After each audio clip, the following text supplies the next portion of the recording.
current and future fights. I'm honored to appear alongside General Dan Caine, Chairman of the Joint Chiefs of Staff, and Jay Hurst, our Chief Financial Officer and Comptroller. I'd like to start by thanking this committee and Congress for your partnership in securing the investments needed for a stronger, prouder, and more secure military.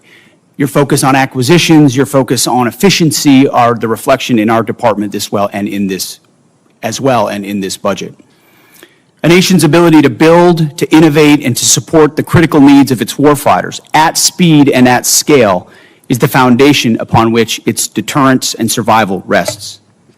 However, upon taking office on January 20th, 2025, President Trump inherited a defense industrial base that had been hollowed out by years of America Last policies, resulting in a diminished capacity to project strength. Under the previous administration, we were offshoring, outsourcing, beset by cost overruns and degraded capabilities. But under the leadership of President Trump, our builder-in-chief, we are reversing this systemic decay and putting our defense industrial base back on a wartime footing. Urgency informs everything we do.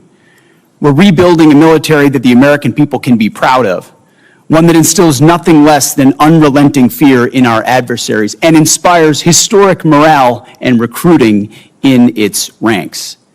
We fight to win in every scenario.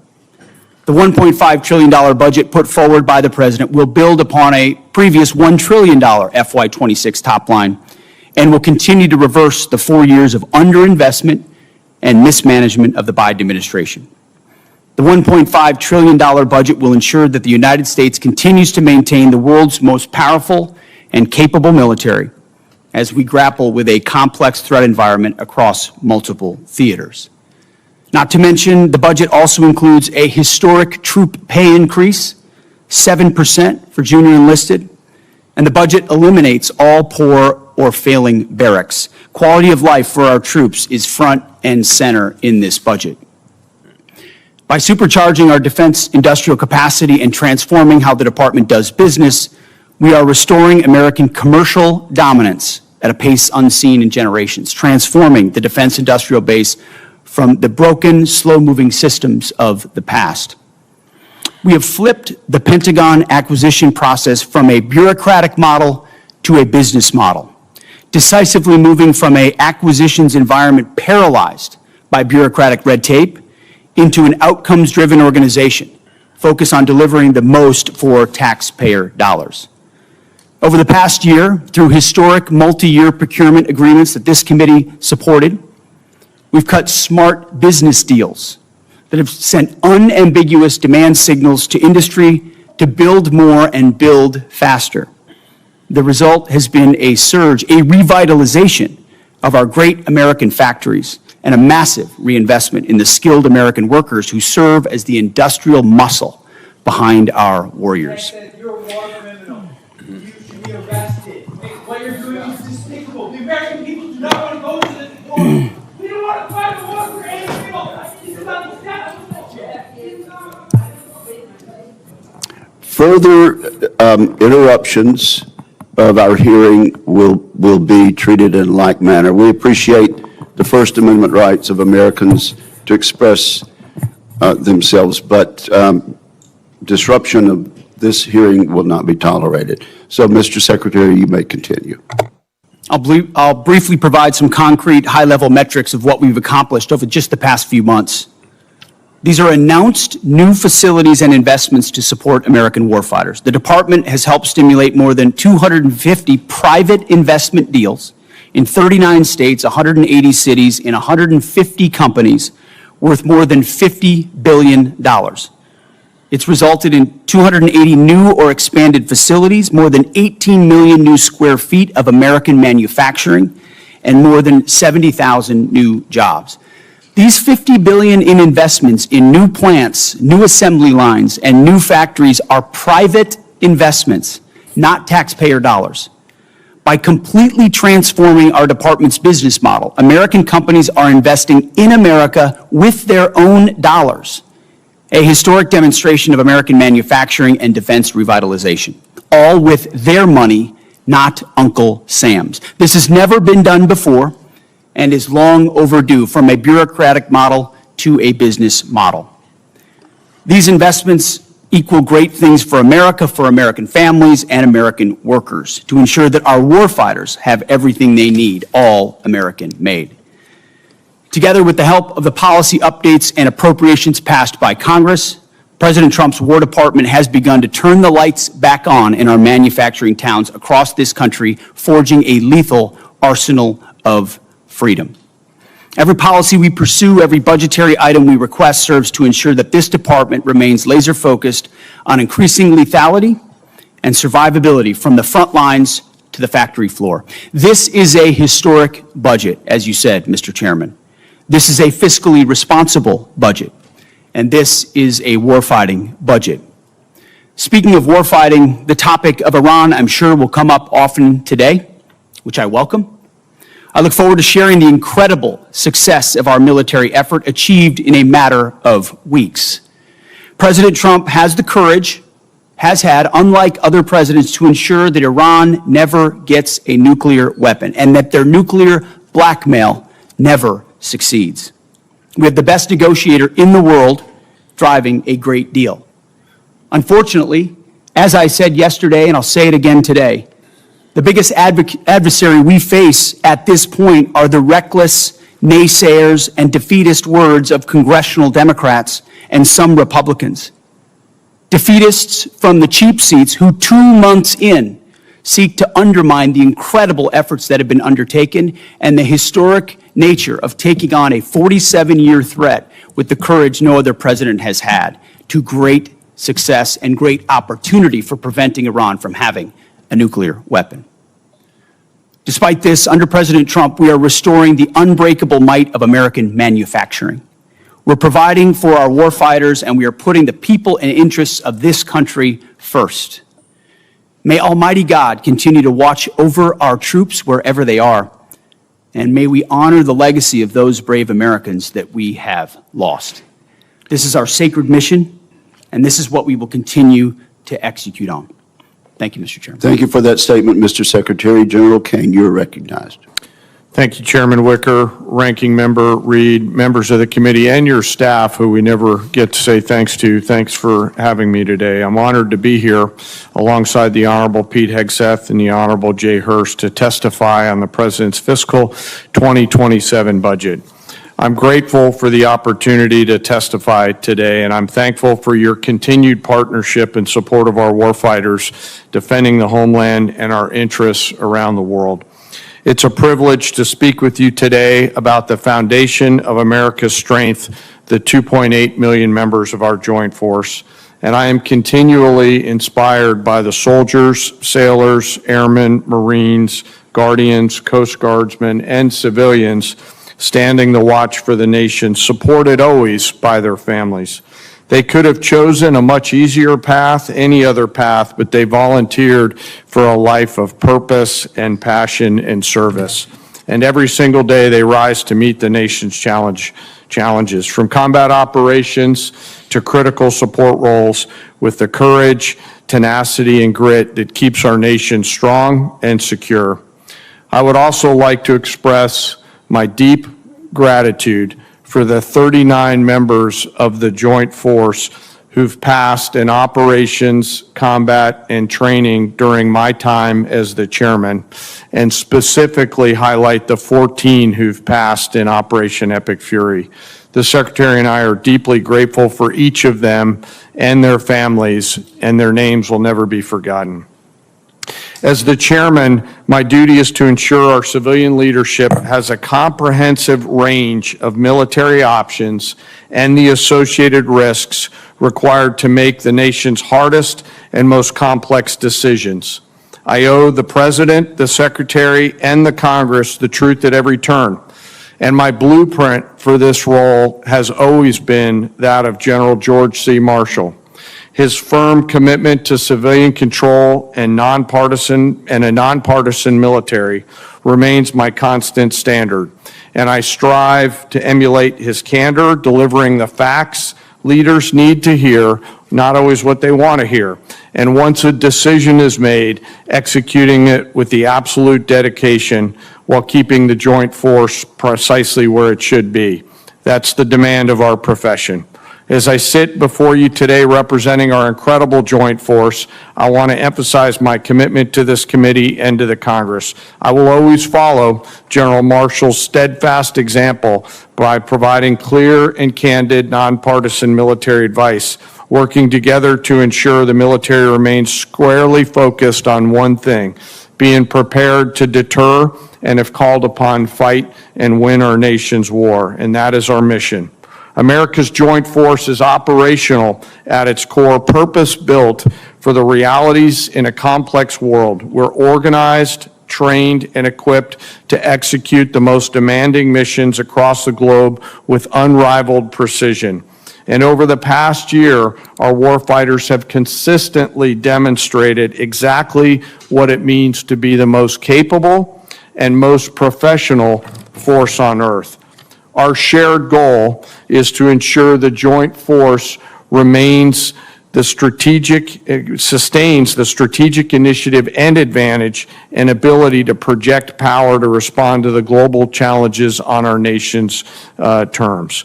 During Operation Rough Rider, Midnight Hammer, Southern Spear, Absolute Resolve, and Epic Fury, the joint force executed globally integrated missions alongside our interagency and international partners. And once our leaders made a decision, our forces demonstrated the unmatched ability to seamlessly synchronize actions and activities from the seabed to cislunar space.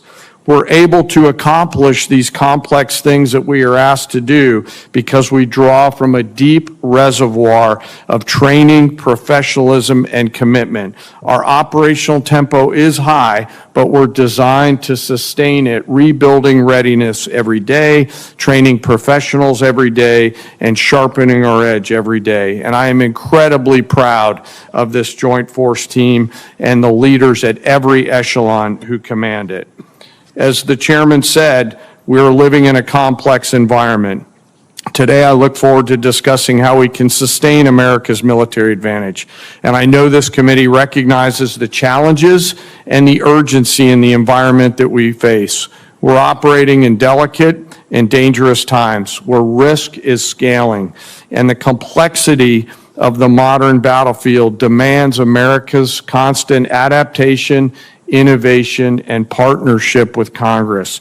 As a joint force, we're up to the challenge. We're built for this environment. However, our continued success is not guaranteed by our past achievements. We must continue to be forward-looking and innovate together with the Congress. To drive the pace of change and maintain our superiority requires timely, predictable, and sustained investment. And the resources we're going to discuss today are critical to modernizing the joint force and ensuring whatever threats might emerge, we are prepared to defeat them, to protect our interests, and defend the nation and win. This President's budget for 2027 supports the Secretary and the Department's goal of reinvigorating, recharging the defense industrial base and the national industrial base, enhancing our readiness and securing our military advantage to ensure that our warfighters are properly armed, globally integrated, and ready while always taking care of our people. And that is what truly sets America's joint force apart from each other, especially the 1.8 million members, enlisted members of our joint force. It is them, the character, the competence of that force that transforms our capabilities into a decisive advantage. And our enlisted force is represented today by the senior enlisted advisor to the chairman, United States Navy Fleet Master Chief Dave Isom, sitting behind me, a teammate who I greatly appreciate and many of you on this committee know from his time in the Indo-Pacific. While we face dynamic and dangerous times, I have absolute trust and confidence in the extraordinary men and women within our joint force who every day execute the missions we ask them to quietly and with precision. And coupled with the American spirit to outthink, outcompete, and relentlessly innovate, we will maintain our decisive edge but doing so requires your continued partnership. We stand ready today to answer the nation's call. I humbly ask that as we're here today in this hearing, we remember those deployed service members who are out there right now doing our nation's work. And may we always remember our fallen and never forget them or their families who continue to show us what courage looks like. Thank you for your enduring support, and I look forward to your questions. Thank you very much, General. We appreciate your service. Let's jump right in. Secretary Hegseth, let's talk about the money from Reconciliation 1.0 last year. There have been some complaints about the speed, but not everything we hear is actually accurate. How much of the $154 billion from Reconciliation has the Pentagon put on contract? My understanding, Mr. Chairman, first I'd like to say what an important vehicle reconciliation was for us and how it gave us a chance coming out of FY25 to advance the president's priorities, whether it's drone dominance, Golden Dome for America, shipbuilding, the defense industrial base. It was a critical vehicle for us. The number you're looking for is about, what I'm looking at, about $26 billion right now. But we've got the floodgates about to open and apply to those priorities. Okay, so unfortunately, you're timely by the Office of Management and Budget to the department until last month. That's over and done with, but it should be mentioned. Mr. Secretary, where are we on the obligation rates as far as a normal appropriation bill? Are we a little behind, a little ahead, or what? I would say probably a little bit behind as it pertains to reconciliation, but part of that is, as you know, this is a new funding vehicle for the department, and twofold. One, you got to make sure you do it right and do it in a fiscally responsible way in conjunction with the Congress to ensure that we meet congressional intent, but also that we've been using it to energize our ability to exercise new pathways, to get at problems in different and more dynamic ways that don't get stovepiped or stuck in the bureaucracy. So yes, there's been some delays, but ultimately I think it's all goodness on the other side, given the new nature of this funding vehicle. Right, yes, well, and things have been done differently, and we appreciate that. But Mr. Secretary, will you commit to us that you'll keep the committee informed frequently of your efforts to get all this money out the door so our industrial base can start building as you have described in this new flexibility that we provided them? Absolutely. And you mentioned a few things in reconciliation that you think have been game changers. I don't think we've talked enough about some of the game changers. For years, we failed to take action on rebuilding America's drone industrial base and critical mineral supply chains. After last reconciliation bill and the National Defense Authorization Act, we're in a very different position on drones and critical mineral supply chains, are we not? Very much so. Mineral supply chains, drones, we went from JIATA 401 to an autonomous warfare group. We're looking at the concept of a sub-unified command, and you're looking at $54 billion in the FY27 budget dedicated to drone dominance, UAS, counter-UAS, ensuring we can scale not just exquisite drones, but also the attritable ones that are proliferating on the battlefield today. We need to be ahead. Are there any other initiatives from last year's bill that you want to point out?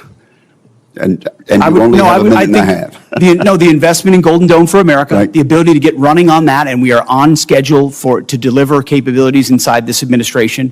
Minerals and shoring up supply chains on minerals. The Office of Strategic Capital, which its ability to loan gives 10x to new entrants into the department, the opportunity to fund things that wouldn't normally meet the threshold for the department, but give them the running room to invest in those capabilities, and we've already seen fruit from that as well.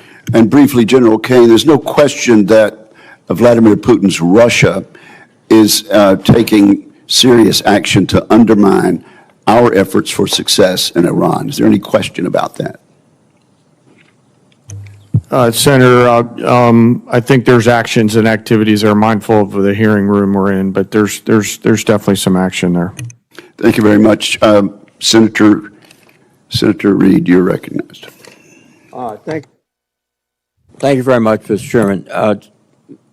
Mr. Secretary, you recently fired the Army Chief of Staff, General Randy George, who's one of the most distinguished and decorated officers of this generation. General George's nomination came before us. We reviewed it thoroughly, and we concurred. Why did you fire General George? Well, as I did then, and I'll say now, we thank General George for his service. And out of respect to him and other officers, we never talk about the nature of why certain officers are asked to step down. But we all serve at the pleasure of the President. And ultimately, my view in coming into this department, as I stated in my confirmation hearing, was to change the culture of the department. And it's ultimately challenging to change the department, the culture of a department with the same people who are a part of or in that department. So I have made many changes with general officers. We will continue to make changes as necessary with general officers, and they will be in keeping with the trajectory of where we would like to take the department. But it doesn't take away from the service of those, and I think you will note that every officer that's been asked to leave has been treated with respect. Interesting. Of the 24 officers that you have fired for reasons unrelated to performance, since you have not indicated any cause, 60% are black or females.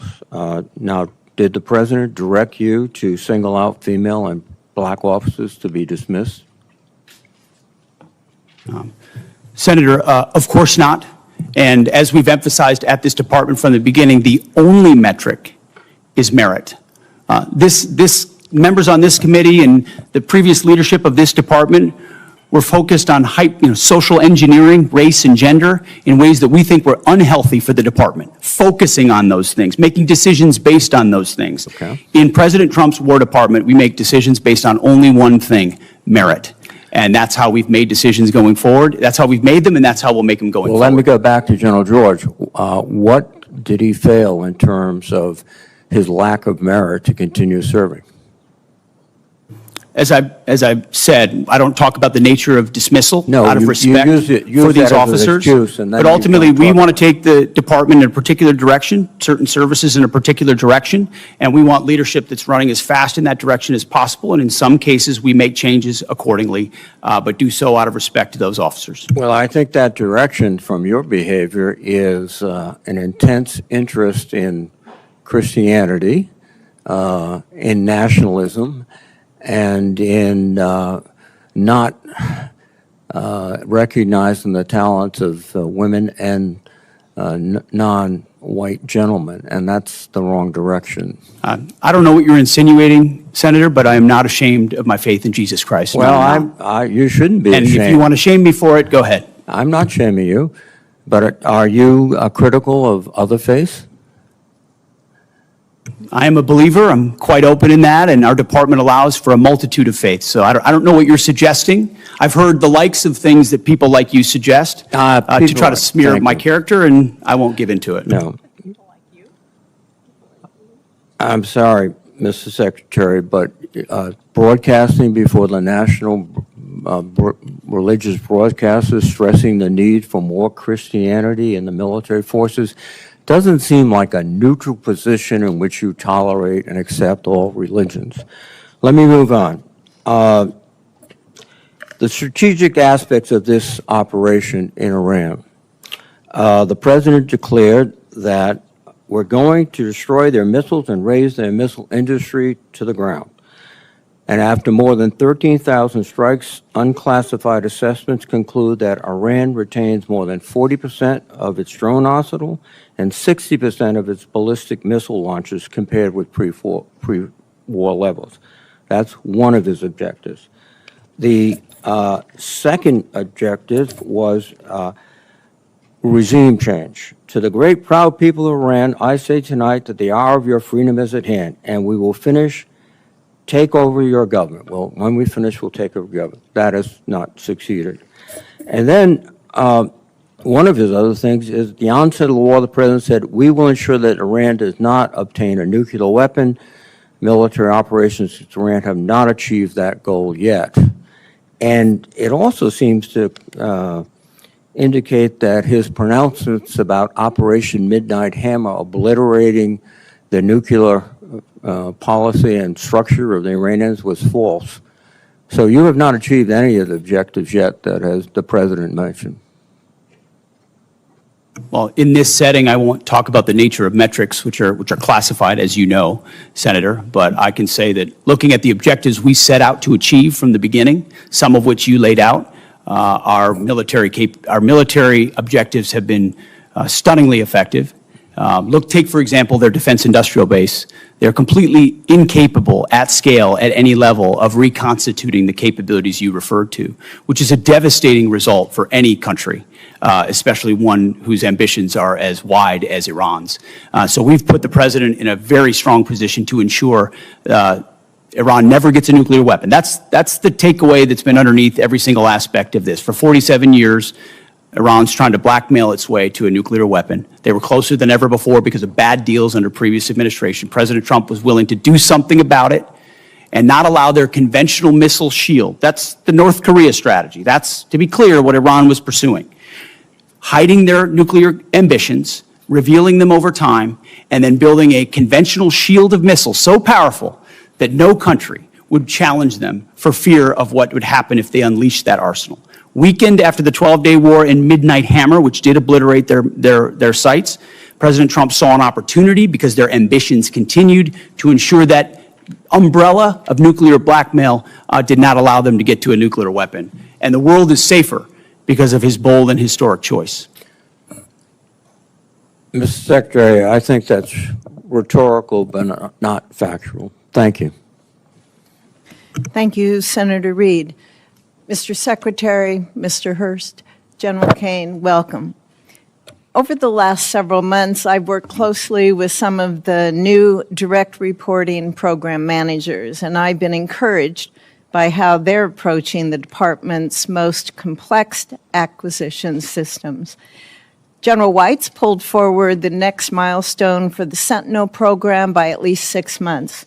General Gutlein has completed the initial blueprint for the Golden Dome architecture and is beginning to build it out. For years, this committee has known that we must improve our ability to defend our homeland against a wider variety of threats. And we finally have a partner with the full backing of the department to lead the charge.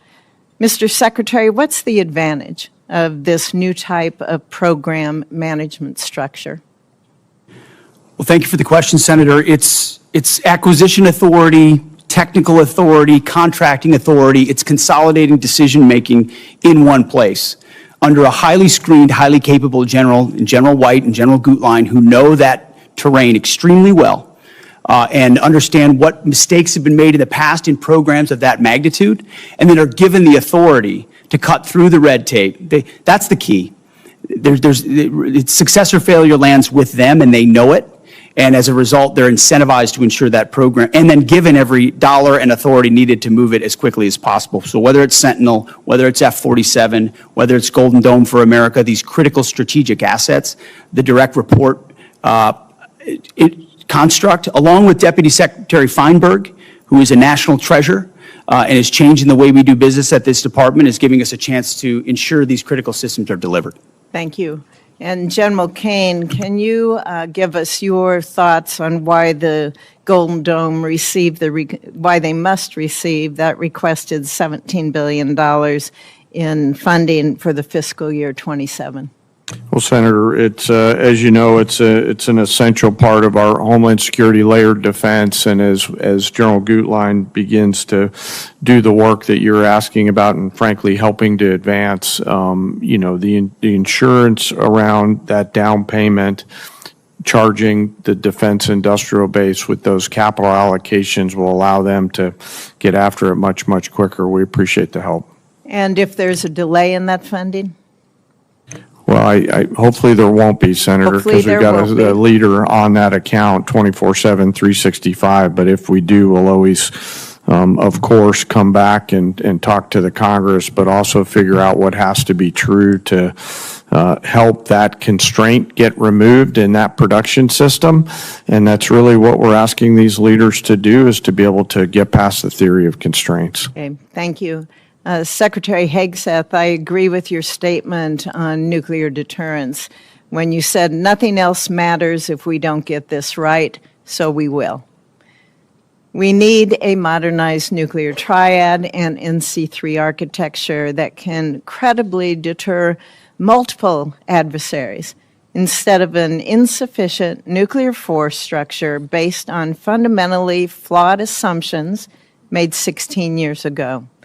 Our presidents must also have a more diverse set of options so that they can effectively manage more complex nuclear escalation dynamics. So, Mr. Secretary, how does this budget request achieve those objectives? Well, thank you for your leadership on this issue for a very long time. First and foremost, it invests in it. $71 billion in our nuclear triad and NC3, understanding that if you get that wrong, you get everything else wrong. Frankly, it's why the Iran effort is so important. Imagine what the situation in the region would look like if Iran also wielded a nuclear weapon, and the limits it would put on our capabilities in those situations. Our adversaries have to deal with that dilemma because of the strength of our nuclear triad. So that $71 billion investment, the DERPMs that have been put over top of it to move those systems left, as you acknowledged, it's just been a priority since we came into the building, and we're funding it accordingly. And Chairman Caine, Secretary Hegseth, whoever would like to answer this, should our nuclear command control and communication systems like the SAOC be given the same level of priority as Congress considers the department's budget request as our triad? I think so, but I defer to the chairman. Yes, ma'am. We got to be able to see to anything. So, yes, ma'am. Thank you. Senator Shaheen, you are recognized. Thank you, Madam Chair. Secretary Hegseth, Congress enacted $400 million to provide security assistance to Ukraine in January. Now, the committee received a notification just yesterday confirming only that the funding would go toward Ukraine. It contained no details about the type of equipment, no delivery timelines, nothing that is typically included in these notifications. And when asked about the delay in funding, the committee was told that Bridge Colby was developing a spend plan, but we've received nothing. So when can we expect the full spend plan for this appropriation? And Madam Chair, can I, if this is not already part of the record for the committee, can I enter it into the record? Without objection. We acknowledge and are executing on the European capacity building amount of $400 million that you referred to. Undersecretary Colby's done a great job looking at options and worked very closely with our European commander, General Grinkowitz. So his requests of what makes the most sense will inform what ultimately is invested in. Well, this notification says that EUCOM coordinated on the spend plan in March, but General Grinkowitz told this committee on April 16th that he had not yet been asked to review any spend plan for this appropriation. So, General Caine, have you received the spend plan for funds in Ukraine, and have you asked the EUCOM commander for his concurrence? I do not believe so, but I will find out, Senator, and get back to you by the end of the day. Thank you. And yesterday, Mr. Hurst, you told the House that you needed to seek legal review to appropriate the funds as Congress intended. So can you share with us what the nature of that legal review is? And seems to me the law was pretty clear. I saw it. It was part of the defense appropriations bill that we passed in January. And as you know, violating congressional intent on appropriating funds is a violation of the Impoundment Control Act. So what's the nature of the legal review that you have to get? Thanks for the question, Senator. What we were looking at is if we could use the funds in the same manner as USAI, and we had our counsel look at that. And so they provide us a legal opinion on how the funds could be used to support European capacity building. And can you share with this committee what that legal opinion is? Ma'am, I don't have a copy of that, but we can ask the OGC office if they can supply it to you. Madam Chair, can we ask that that legal opinion is shared with the committee officially? Thank you. Also, I don't know who can answer this, but it says that consistent with the President's priority to shift the financial burden of Ukraine support to European partners, the United States will seek commensurate financial contributions via the Prioritized Ukraine Requirements List, or PEARL, from the European partners for this program. So what's the justification for using PEARL when there's $400 million in appropriated funds? Can somebody answer? Pearl is a reflection of the President's priority and the belief that No, any I weapons that are understand that, supplied but- are paid for by European partners and used as they see fit, whether it's Ukraine or somewhere But else. that was not the intent of Congress in providing that $400 million. As I understand the PEARL program, the Europeans purchase those weapons from the United States and they pay for them.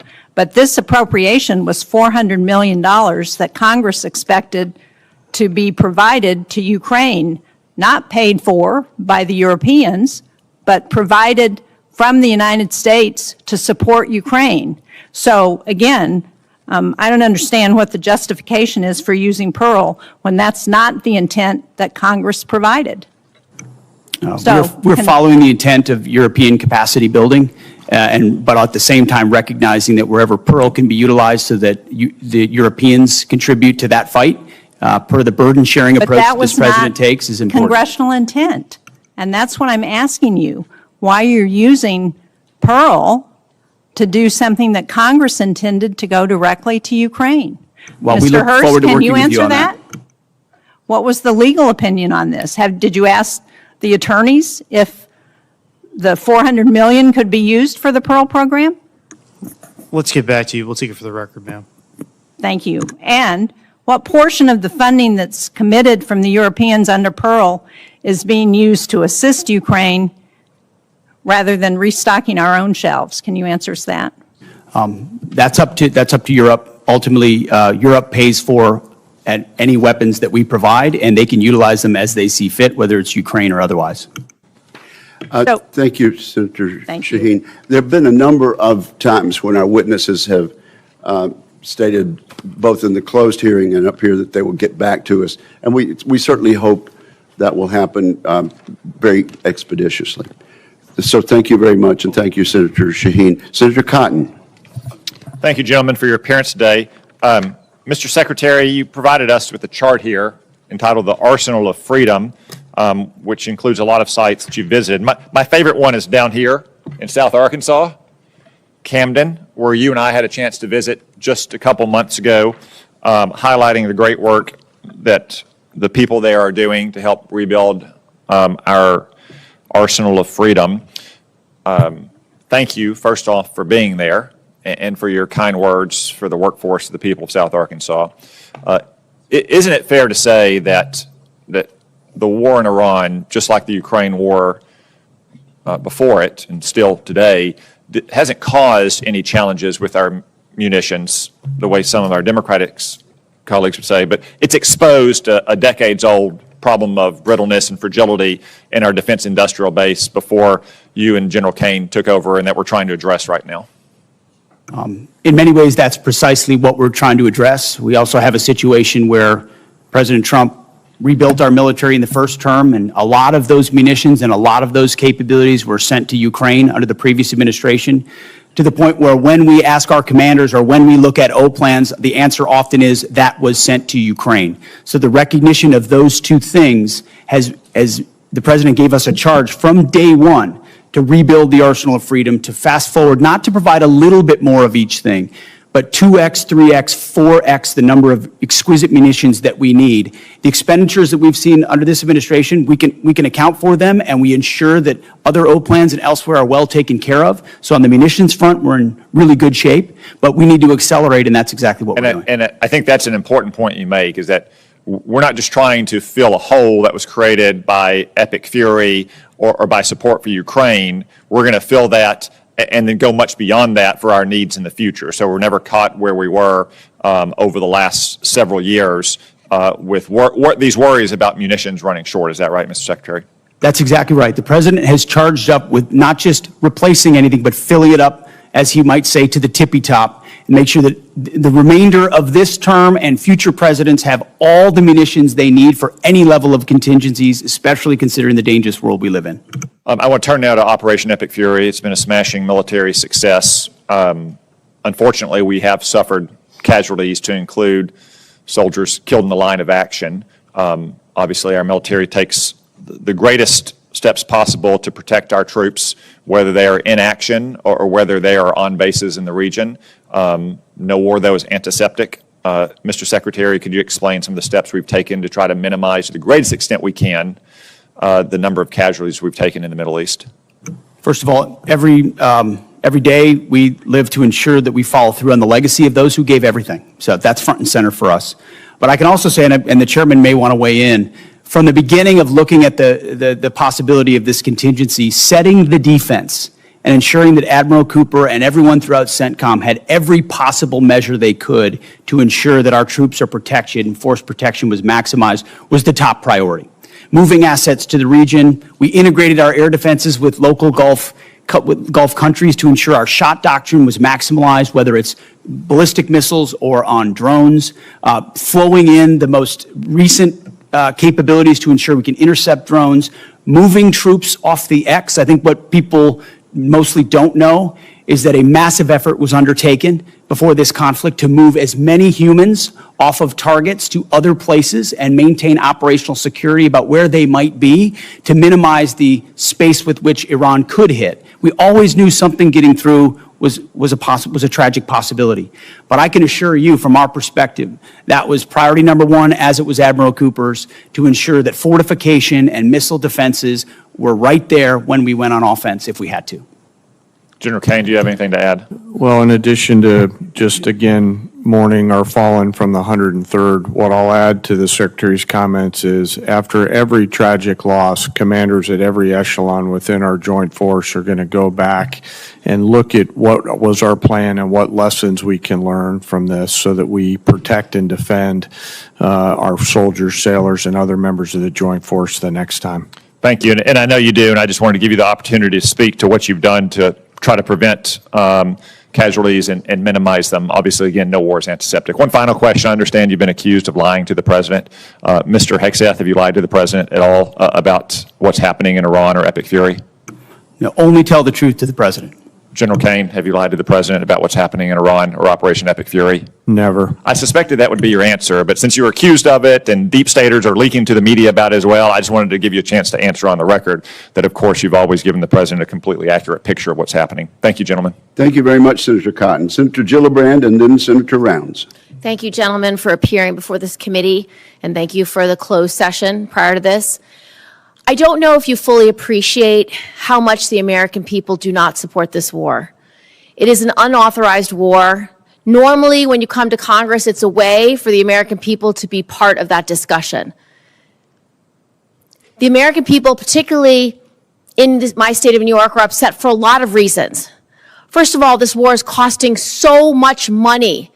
Over $25 billion already, estimates $1 billion a day, and they're feeling it every single day at the gas pump with higher prices for both fuel, for diesel, for gasoline for their cars.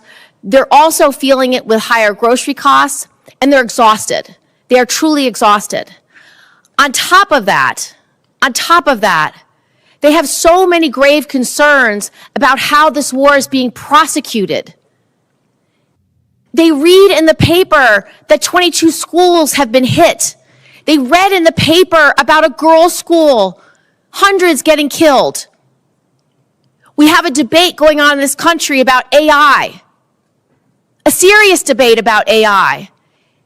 And I haven't heard yet from you that you will not allow AI to make final targeting determinations, even when nuclear weapons are being used. That's a huge issue that we need to discuss. So I want to start from the top, Secretary Hegseth. Why do you continue to prosecute a war that the American people aren't behind? First of all, I appreciate the opportunity for that closed session where we had a, unsurprisingly, very different discussion than we have here with the cameras on. We support this because my job is to represent New Yorkers, and I can tell you, when I talk to them, all across my state. They are furious, and they expect me to explain to them why they are furious.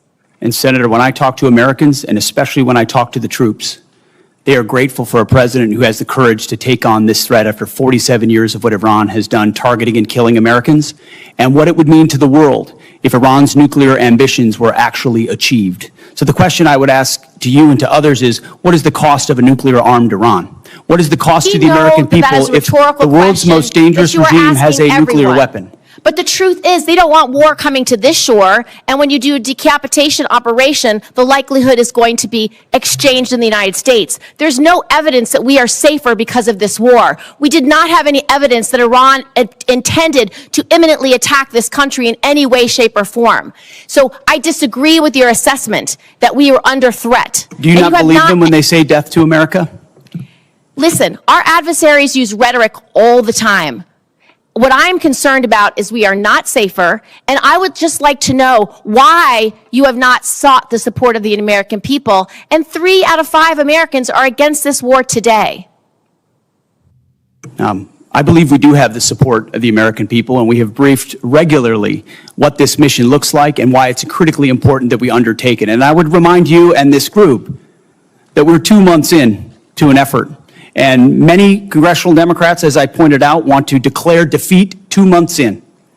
Iraq took how many years? Afghanistan took how many years? And they were nebulous missions that people went along with. This is different. This is a defined mission set that we have had great success in pursuing against a determined enemy who seeks nuclear weapons. And I'm proud of the opportunity to remind the American people, because they believe in it as well, that they can't have it. You don't care whether When the the American people, support this war. the American people are quite smart. They understand and see through spin. They know that a regime that says death to America, that seeks nuclear weapons and the ability to deliver. Did they lie about the range of their missiles? How much Because I saw a 4,000 How much kilometer more will you missile ask the get American shot people at to pay for this war? Diego Right Garcia. now, do you want it $1 billion a day? Do you want $2 billion a day? You're asking for $200 billion more to fund this war and to make sure we have didn't what ask for $200 billion. I don't know where you got that number from, Senator. I think you got it from the news, which you should be careful what you read in the news. Okay, Mr. Hegseth, Secretary Hegseth, here's a few more.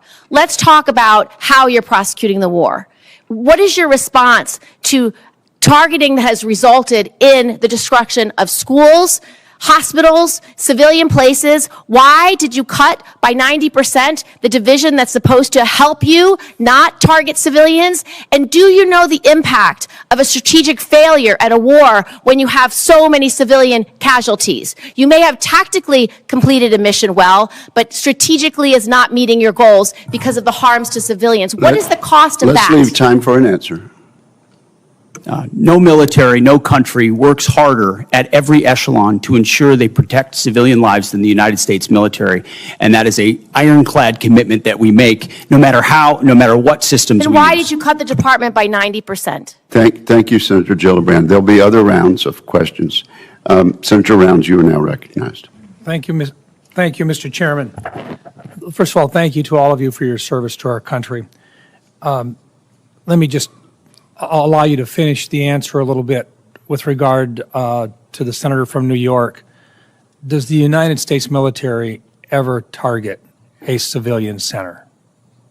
Well, thank you, Senator. Unlike our adversaries, unlike radical Islamists, unlike those that target civilians or use civilians as shields, the United States military never targets civilians and puts constructs in place to ensure that the maximum extent possible, we do not harm or hit civilians. Is war a difficult place with a lot of complexities? Absolutely right. But no country does more and no department does more than our department. Do you still have all of the resources necessary to assure that every opportunity to eliminate that as a threat in terms of that happening? Do we still have the resources available in the department to make sure that we do the best we can never to hit a civilian target? Every resource necessary at every echelon is of civilian casualties. And the suggestion was made that somehow AI might be used without a human in the loop, which is a classic Anthropic talking point, which is half of what we talked about previously. There is a human in the loop on decisions that are made. And the suggestion otherwise is to suggest that somehow AI is running targeting. Thank you. Right now, part of what we're also talking about is not just are we engaged right now in terms of trying to eliminate the threat from Iran in terms of being a nuclear-armed country, but we've also got staring with us as well the fact that we have an ongoing principal threat with regard to a pacing threat with China. The dual-capable B-21 Raider will be a critical part of both our conventional and our nuclear deterrence against China and Russia. As you know, the Air Force's program of record includes plans to procure 100 B-21s, but many national security experts and leaders, including STRATCOM Commander Admiral Correll and INDOPACOM Commander Admiral Paparo, are calling for a greater number of B-21s. Admiral Paparo testified here last week that he would favor buying 200 B-21s. Secretary Hegseth and Chairman Caine, could you speak to the progress and the importance of the B-21 program, and if you agree with the growing sentiment that the U.S. needs to revisit the B-21 program of record and assess the requirement for at least 200 B-21s to match the global threat, would you speak just to exactly what that would mean and what the probability of that is? Thank you for the question, and I appreciate the fact that you're listening to and hearing from combatant commanders, because that's who we listen to as well, who are looking at the operational plans and what would be required to ensure we deter and, if necessary, defeat. Assets like the B-21 or the F-47 are critical to that. That's why we're funding them and increasing the funding, and where necessary would increase the allocation. And I think you see a budget that reflects the reality that we have to invest in more capabilities, to include the B-21, which is ahead of schedule, and we will be funding to the tune of $6 billion, and we believe will require a lot more, over 100 in the future, but I'll defer to the chairman. Hey, sir, thank you for the question. Working through the JROC and the vice chiefs, I'll absolutely stack hands around assessing the requirement, and we're glad to see B-21 on the flight path, no pun intended, that it's on through operational testing. On the specific numbers, the one sort of big picture strategic thing I want to say is we want to make sure, as we think through what does air power of the future look like based on the evolving threat, that we're staying well in front of it. And so that's the only thing we'll look at in the assessment. But I'm on board with assessing the numbers. I want to make sure we're buying ahead of the technology development curve so that we give all those young warfighters out there the capabilities that we need well into the future. Is there any question at all that we're going to need more than 100 B-21s? I want to go back. Here's how I'll look at it, Senator. I want to go back and look at the O plans right now that we have to make sure that we allocate those numbers. So I don't believe so, but I do want to take the due diligence time, if you'll allow me to look at that, Senator. Good. I appreciate the opportunity to visit with you and to clarify Yes, sir. Absolutely. what that number should look like in the near future. Yes, sir. Thank you. Thank you very much, Senator Brown. Senator Blumenthal. Thank you, Mr. Chairman. Thank you for being here today. I want to talk about the costs of war. The costs of war include caring for our veterans.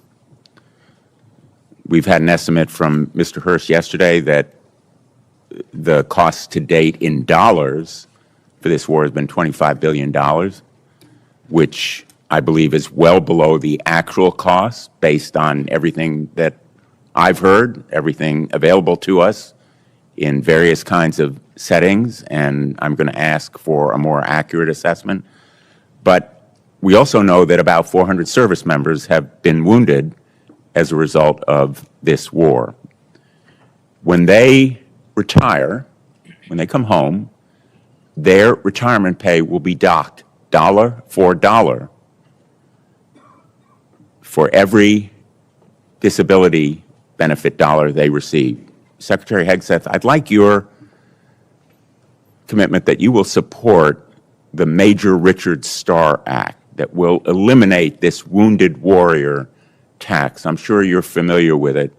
Tens of thousands of servicemen and women now are reduced in their retirement pay literally for every dollar of disability benefits they receive. Well, I appreciate your focus on this issue, and I will tell you you mentioned roughly 400 that have been injured. Thankfully, over 90% are returned to duty.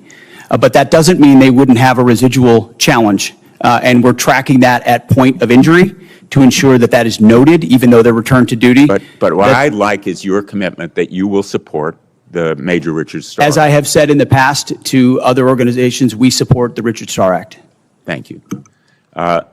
On the issue of cost, Mr. Hurst, does that $25 billion estimate include all of the costs in terms of damage to our bases, the need to replace planes and munitions, and the costs of injuries to our servicemen and women?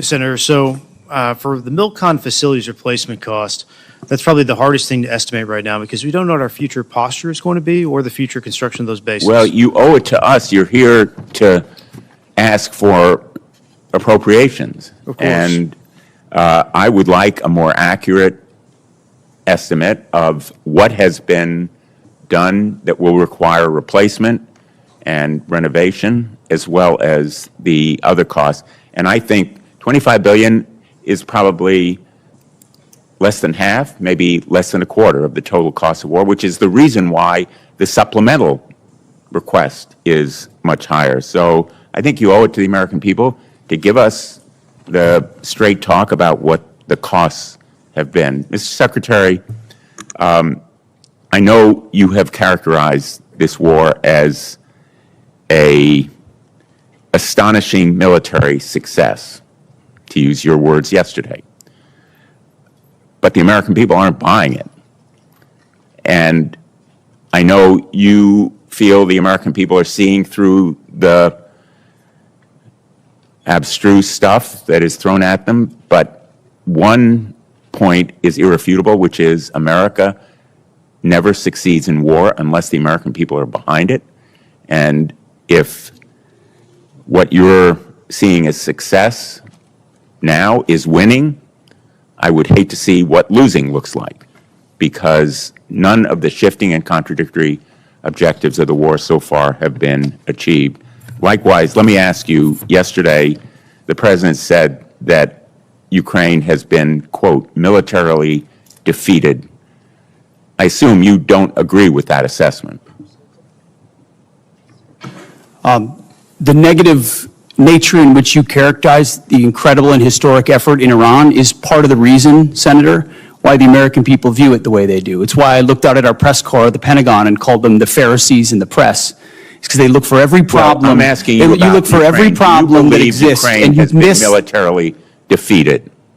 You missed the I would plank. submit, based on my 9 trips to Ukraine, that is a false narrative that the President's We are buying 2 from months Vladimir into a Putin. I historic hope that military success in Iran, and will you want to call it a dispute it, defeat. And it's because defeatist Democrats it like is you the that people cloud of the mind of the Ukraine American who are people fighting and for their would otherwise survival, fully support fight no preventing help Iran from having a the nuclear weapon. Administration, and they are bravely fighting our fight.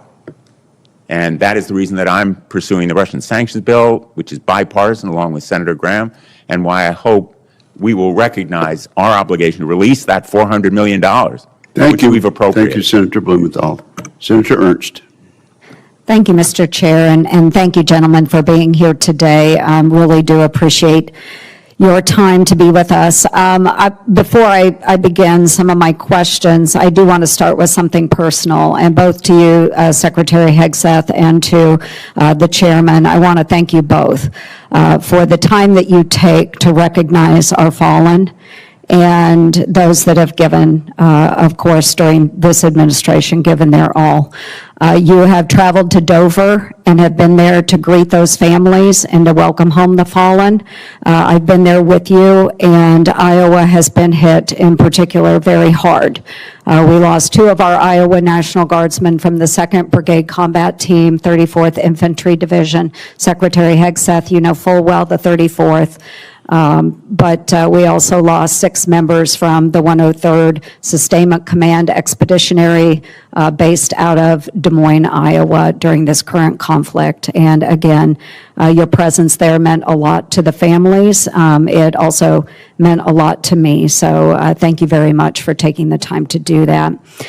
Secretary Hegseth, you and I have had many discussions over the course of many months now regarding general officer positions. And, you know, I believe that we were operating in good faith as we talked through a couple of those in particular, two Iowans, General Mingus and General Randy George.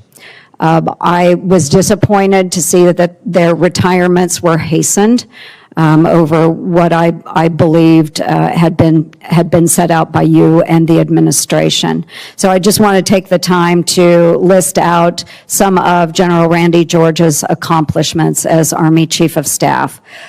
He pulled the Army out of its worst recruiting crisis since the Vietnam era, exceeding fiscal year 2024 recruiting goals and welcoming more than 61,000 new soldiers.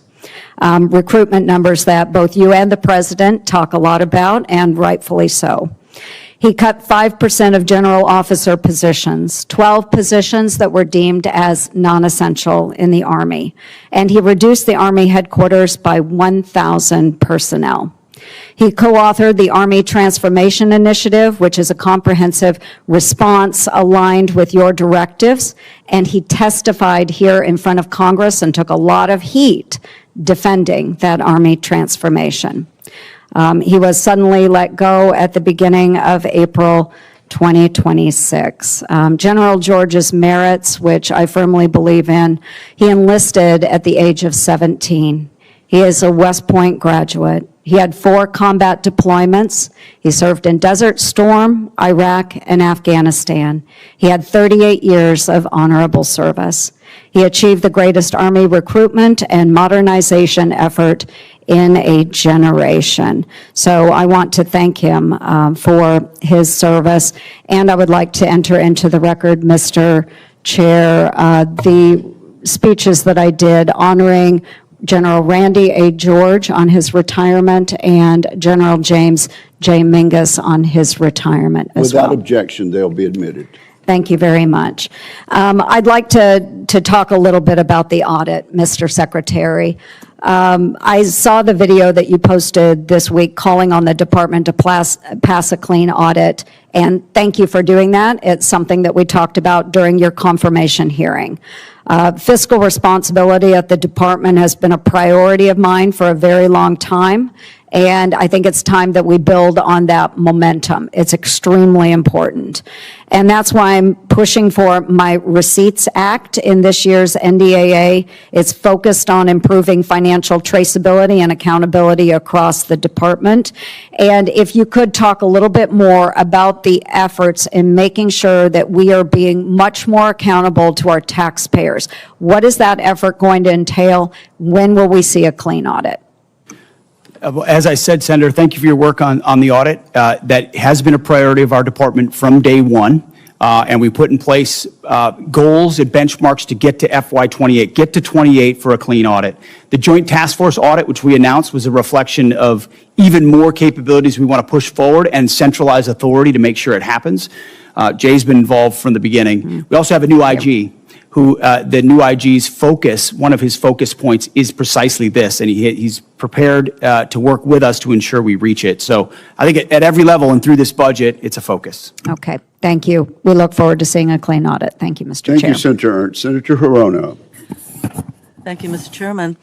Before I begin my questions, I'd like to take a moment to highlight the true costs of this war, both for the military and everyday Americans. The true cost of the president's illegal war with Iran. And since the start of the war, 14 brave U.S. service members have been killed and more than 400 have been wounded. We've burned through over $25 billion in taxpayer money with no end in sight. And the fiscal year 27 budget request is a massive 42% increase from last year. Hundreds of critical munitions have been expended, and deployments have been extended, directly impacting service members' quality of life, military readiness, and our ability to deter our adversaries. The relationships with our allies, some of our closest allies and partners, have been fractured. And the closure of the Strait of Hormuz, which somehow caught the president by surprise, even though he had to have been warned, is directly contributing to the affordable crisis that Americans are facing. Energy costs are skyrocketing with the price of gas now at its highest level in almost 4 years. Instability has driven interest rates to its highest level since September of last year. The cost of fertilizer is spiking, which will have a direct impact on the cost of food. This illegal war is driving up costs, undermining readiness, and alienating our allies with neither a clear rationale for starting this war nor an exit strategy. And when the president was asked how long he'll let this war continue, he said, "Do not rush me." I have a question for General Caine relating to women serving in combat, and I'd like to hear your best military advice. Does the mere fact of women being in combat armed units lower standards or readiness if they meet the physical standards? Well, ma'am, the standards are set by the civilians. We have examples of women leading well across the joint force. I'll highlight some of our current commanders engaged in the fight in Epic Fury. Specifically, one of our bomb squadrons are led by an extraordinary female leader who's doing great work. And but those standards are set by. I'm sorry, I didn't mean to step on you. I think your answer is that in fact it does not lower standards of readiness. Second question, should every service member, regardless of gender, be permitted to serve in any role, including the combat arms, if they meet the standards established? Yes or no? Is that to me, ma'am? Over the last decade, since combat arms have been open to women, have you personally seen any instance where the standard resulted in a degradation in combat effectiveness? Apologies, I didn't hear your first question. People policies are all set by the civilian leaders in the government. Could you repeat the question again? I'm sorry, ma'am. Over the last decade, since combat arms have been open to women, have you personally seen any instance where the standard resulted in a degradation in combat effectiveness? Again, I'll highlight that the standards are set by our civilian leaders. Women continue to perform well across a range of MOSs and jobs and AFSCs that are out there. Experience, no. I do need to get to a question for Secretary Hegseth. Prior to your nomination hearing, you said women shouldn't serve in combat armed units. At your confirmation hearing, you reversed course, and you basically said as long as the women meet the standards, they should be able to serve. But recently, you ordered a review of the effectiveness of women in combat roles, and I am concerned you are laying the groundwork to reverse the policy allowing women to serve in these units, because right now, current law, if you want to change this policy, current law requires you to submit a report to Congress justifying such a change. So did you order the review to support a potential decision to overturn the policy of having women in combat roles? We are laser focused on standards. The highest male standard for every combat arms position should be the standard. And 10 years into this, we are reviewing it, which is what the American people would expect. Also, there's nothing illegal about a war that defends the American people and prevents Iran from having a nuclear bomb. You didn't answer the question, because the reason that you're asking for this review, I think, has to do with your earlier position that you don't think women should serve in combat roles. So now we have this study, and I'd like to ask you, will you reveal the study to the public, to the American people? Will you make the study public?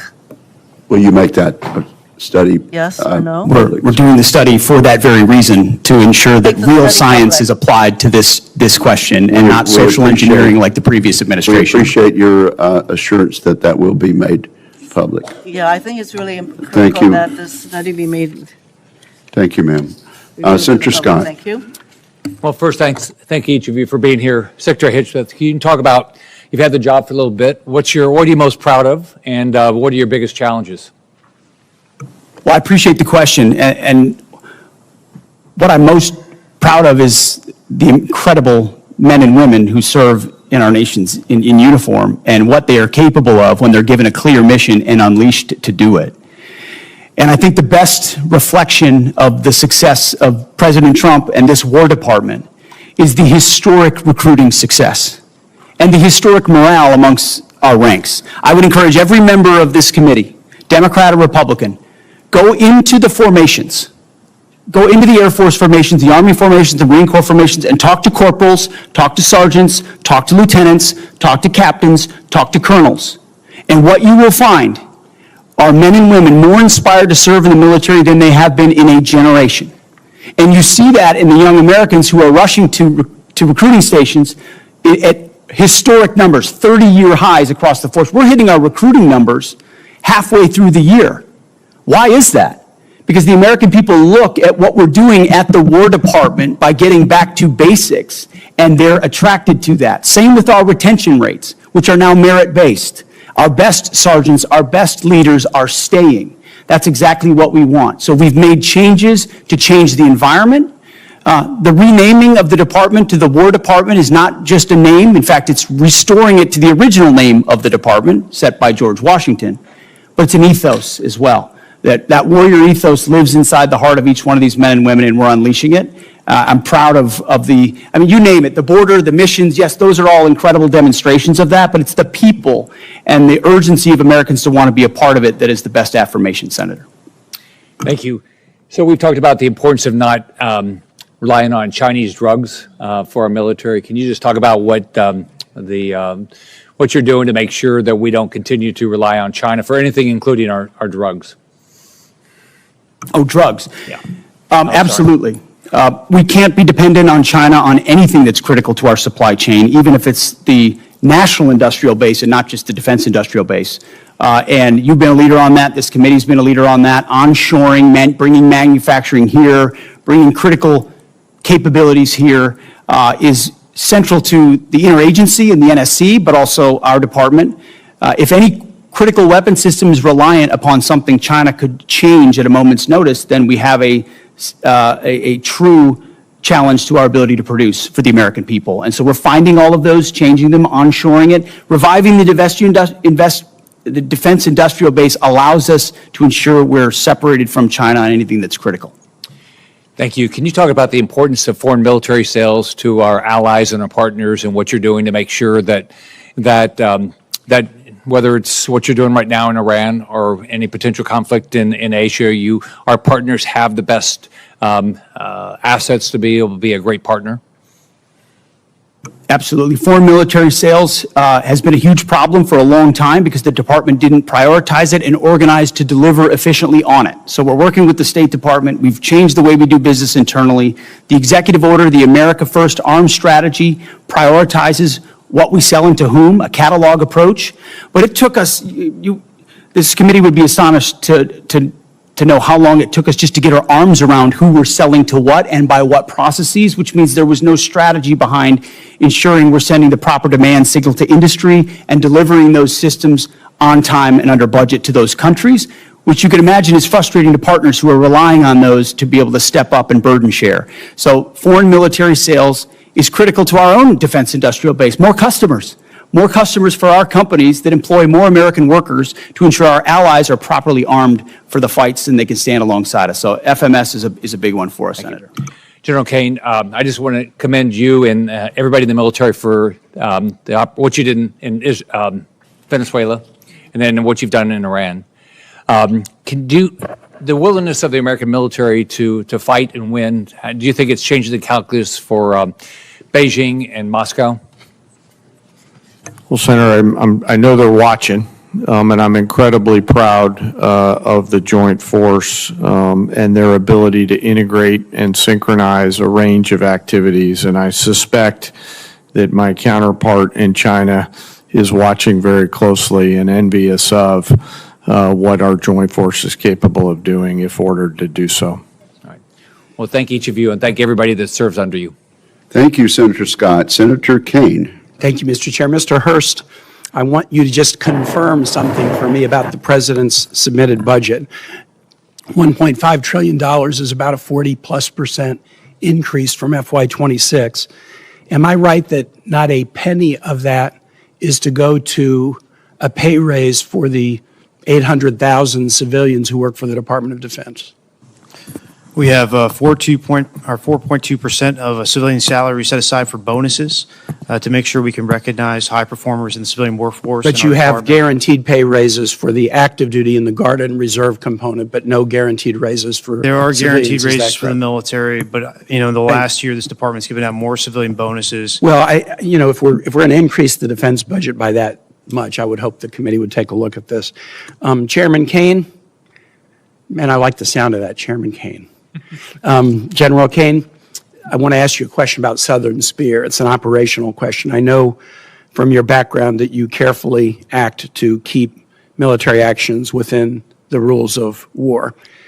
What legal justification could there possibly be that would allow the U.S. military to strike boats in international waters and kill the occupants of those boats without a showing of evidence that there's narcotics on those boats?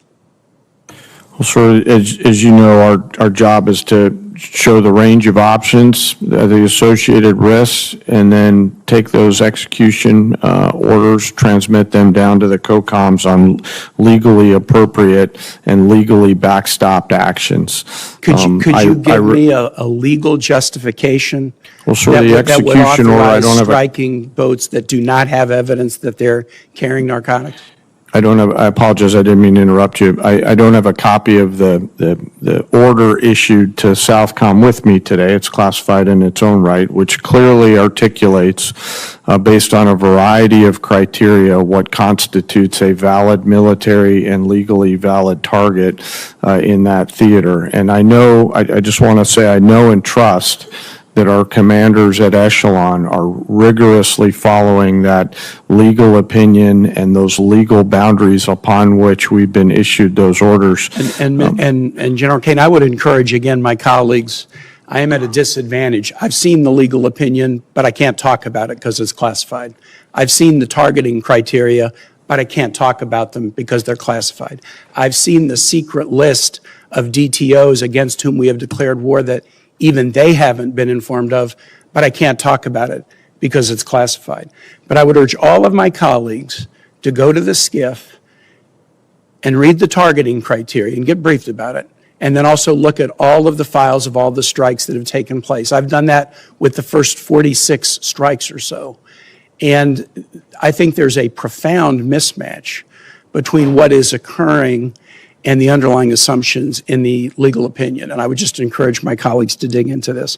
To Secretary Hegseth and General Caine, the War Powers Resolution specifies that a war initiated by a president without congressional approval must be concluded within 60 days. It can be extended by an additional 30 days if, quote, the president determines and certifies to Congress in writing that unavoidable military necessity respecting the safety of the U.S. Armed Forces requires the continued use of such armed forces in the course of bringing about a prompt removal of such forces. We're right at the 60-day deadline. Is the president intending to either seek congressional authorization for the war in Iran or send us the legally required certification that he needs an additional 30 days to remove U.S. forces from the war? Just briefly on the previous question, we do know that these are designated terrorist organizations, so we treat them like the Al-Qaeda of our hemisphere, just as a note. But that was not the question I asked. I know there's more to that question. I just think it's important for the public to understand that. There's no willy-nilly targeting of drug boats. We know exactly who these people are affiliated with. I was asking about what's on the boats. On Iran, ultimately, I would defer to the White House and White House counsel on that. However, we are in a ceasefire right now, which our understanding means the 60-day clock pauses or stops in a ceasefire. So they're not in. Yeah. It's our understanding, just so you know. Okay, well, I do not believe the statute would support that. I think the 60 days runs maybe tomorrow, and it's going to pose a really important legal question for the administration. We have serious constitutional concerns, and we don't want to layer those with additional statutory concerns. I yield back, Mr. Chair. Thank you very much. Senator Sullivan. Thank you, Mr. Chairman. Thank you, gentlemen, for your testimony. Mr. Secretary, I mentioned in the classified hearing today, but I do think the $1.5 trillion top line is historic, it meets the needs. And the other thing, as I mentioned in our earlier meeting, the President's done a really good job of getting other allies, NATO and Asian allies, to step up, meet a 5% GDP of defense spending, and in many ways, that's what this is doing as well. So isn't that important as well in terms of our global leadership, what you and the President are providing? Is that example as well? I think the more we step up, the more the world should look at the American leadership and example and step up as well. And they're going to do that. It helps. It remains to be seen whether some of our allies actually step up to their commitments, but that is the hope. Let me go to an element of that budget that I mentioned in the classified hearing. I always like to put this chart up in different hearings. We have the examples. So we have a lot of our adversaries, the Chinese, the Russians, in my AOR in the Arctic and the North Pacific. These are the numbers just recently, ATIS incursions, EEZ incursions by the Russians, by the Chinese. By the way, the green ones are joint Russian-Chinese strategic bomber task forces, joint Russian-Chinese naval task forces. This is America, right? This is a really important part of our national defense. So I was pleased to see that one of the elements in the budget was what's referred to by the Air Force as the J-Bear Fighter Town recapitalization, given how strategically important that Air Force base is. General, can you talk a little bit about that recapitalization? It's for building out what is a very strategic base, but old. A lot of these facilities are from the 1950s. The goal in the Air Force's language was to have a recapitalization to provide a new state-of-the-art fighter facility capable of supporting multiple platforms now and well into the future. $6.9 billion total authorization, $2.2 billion approps for this year. Can you talk about the importance? I was glad to host you at J-Bear recently. Can you talk about the importance of this element of the President's budget? Yes, Senator. Thank you for that. And, our investment up at J-Bear is essential to modernizing the nation's ability to project power and capabilities, and really bolsters our effort in not only the Indo-Pacific, but also in the high north and the Arctic, which I know is something that's passionate to you. The Arctic is certainly becoming more operationally and strategically valuable, and we need to be thinking proactively around how we're going to set the conditions for us to offer a range of options to the Secretary and the President about power projection across a range of capabilities, and fighters is certainly one of them, and the recap effort that's there. It is our ability to protect that flank is a national imperative and something that we want to keep focused on, and we appreciate the efforts across this committee and the rest of the Congress to help us with that. Thank you. Mr. Secretary, one of the things that I've been talking about and I think is really important now is American energy and us being energy dominant. President put a recent executive order out highlighting the need to accelerate the ability to produce LNG in America. We have a huge LNG project that we're getting close to getting off the ground in Alaska. It would be huge for our military in terms of energy for our military, huge for our allies. And can I get your commitment to work with me and this committee? You mentioned in your testimony the Office of Strategic Capital. This, to me, is one of these projects that I think would be absolutely critical for our national security. We talked about this just in Admiral Paparo's testimony last week. He was talking about the Alaska LNG project as hugely strategic, kind of a private sector American counter to the Chinese Belt and Road Initiative. I think it'd be a great opportunity to work with the Office of Strategic Capital. Can I get your commitment, Mr. Secretary, to do that on this project? Yes, very aware of that project, and I think it's the Office of Strategic Capital is a great place to look at partnering. Great. I appreciate that. Finally, I'm just going to ask, 47 years of war that we've had with Iran. My colleagues on the other side of the aisle, they talk about the civilian casualties. These are all horrible whenever there's any civilian casualties. But just, General, Do our forces target civilians ever? Sir, never intentionally, and I don't know in any particular case of unintentional, but we don't do that. That's not core to our American values or how we approach things. Do our adversaries target civilians? Yes, sir. Like the Quds Force? Yes, sir. I think it's really important as we keep bringing this topic up to remember who we are and who our adversaries Senator are. Sullivan. Senator Sullivan, do you ask unanimous consent to have the two exhibits added to the record? Yes, sir, Mr. Chairman. Without Thank you. objection, that will be done. Senator Caine. Thank you, Mr. Chairman. We've had a lot of discussion about Iran. I'd like to talk about several other aspects of the budget. The first is the way the budget's been constructed. Ever since I've been here until last year, we've had bipartisan budgets and bipartisan National Defense Authorization Acts, and passed by majorities. I voted for all of them. And all of a sudden, in this year, 25% of the budget is essentially out of the process and will be passed presumably through some kind of reconciliation, which is by definition a partisan exercise.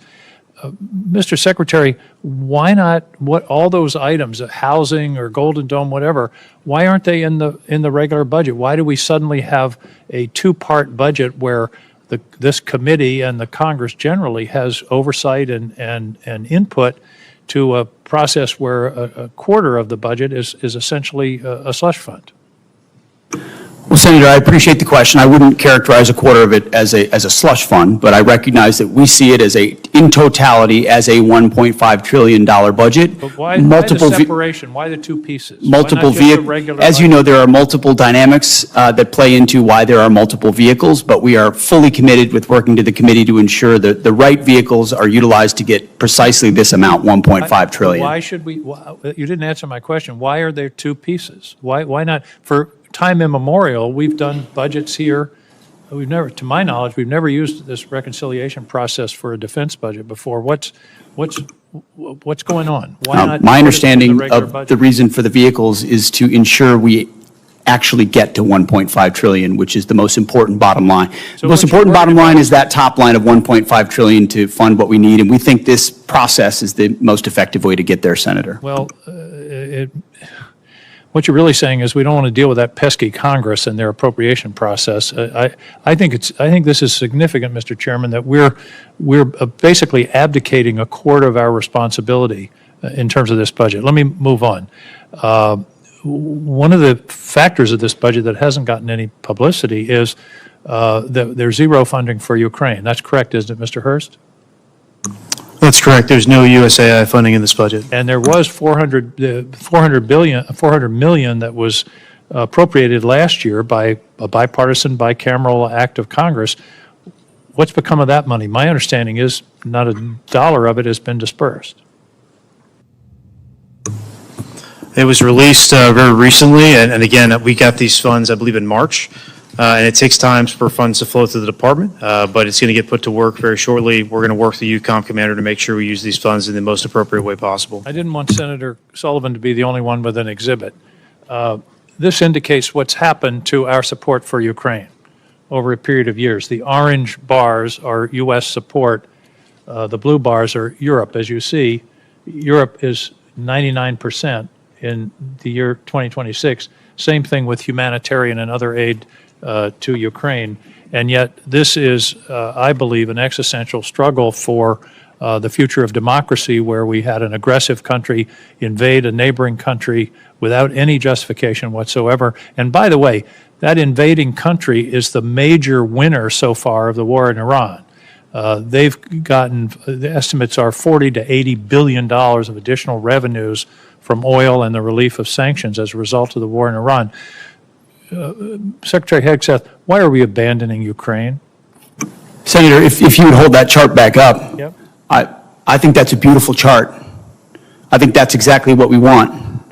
We want Europe stepping up and funding and shouldering the burden. They are rich countries worth $20 trillion versus an economy of $2 trillion.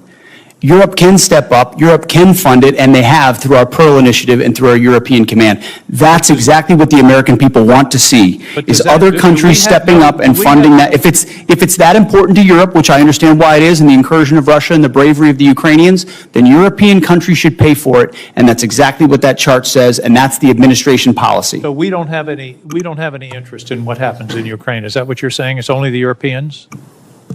I'm saying the threat is far closer to rich and capable countries in Europe, and they should step up to lead the charge, and that's why that chart is a good thing to see. They have stepped up, but I think the American people should understand that we've stepped back, in fact, stepped back to the point of abandoning. This is a war that never would have happened under President Trump, and he supports ending it through a deal, and he's pursued that.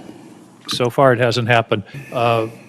I'm at a time I want to talk about DTOs, who designates, but we'll take that up later. Thank you, Mr. Chairman. Senator King. Senator Schmidt. Thank you, Mr. Chairman, and it's apropos that I'm following my friend from Maine. Missouri and Maine came into the union at the same time, but we couldn't disagree more on this particular point. We may have to separate here. I actually think it's interesting that Ukraine just came up, because we've heard from my colleagues on the other side discussion about the cost of what the ongoing American effort. There was never a discussion about the $200 billion we were sending to a foreign country that's not even in NATO. Never. In fact, when amendments were offered for independent audits of how that money was spent, there was bipartisan opposition to that kind of oversight. So I find it really rich now that there's a complaint that we're not spending money on Ukraine. And by the way, $30 billion for salaries for bureaucrats, pensions, and social safety net programs and government operations to keep the state functioning during wartime. That's where American tax dollars are going, $30 billion for bureaucrats in Ukraine. And we just heard a speech for more money for Ukraine, yet the $1.5 trillion for this country is being balked at. I mean, I've seen Ukraine flags all over this Capitol for 3 years. At the same time, the same people call the President of the United States of this country a Nazi.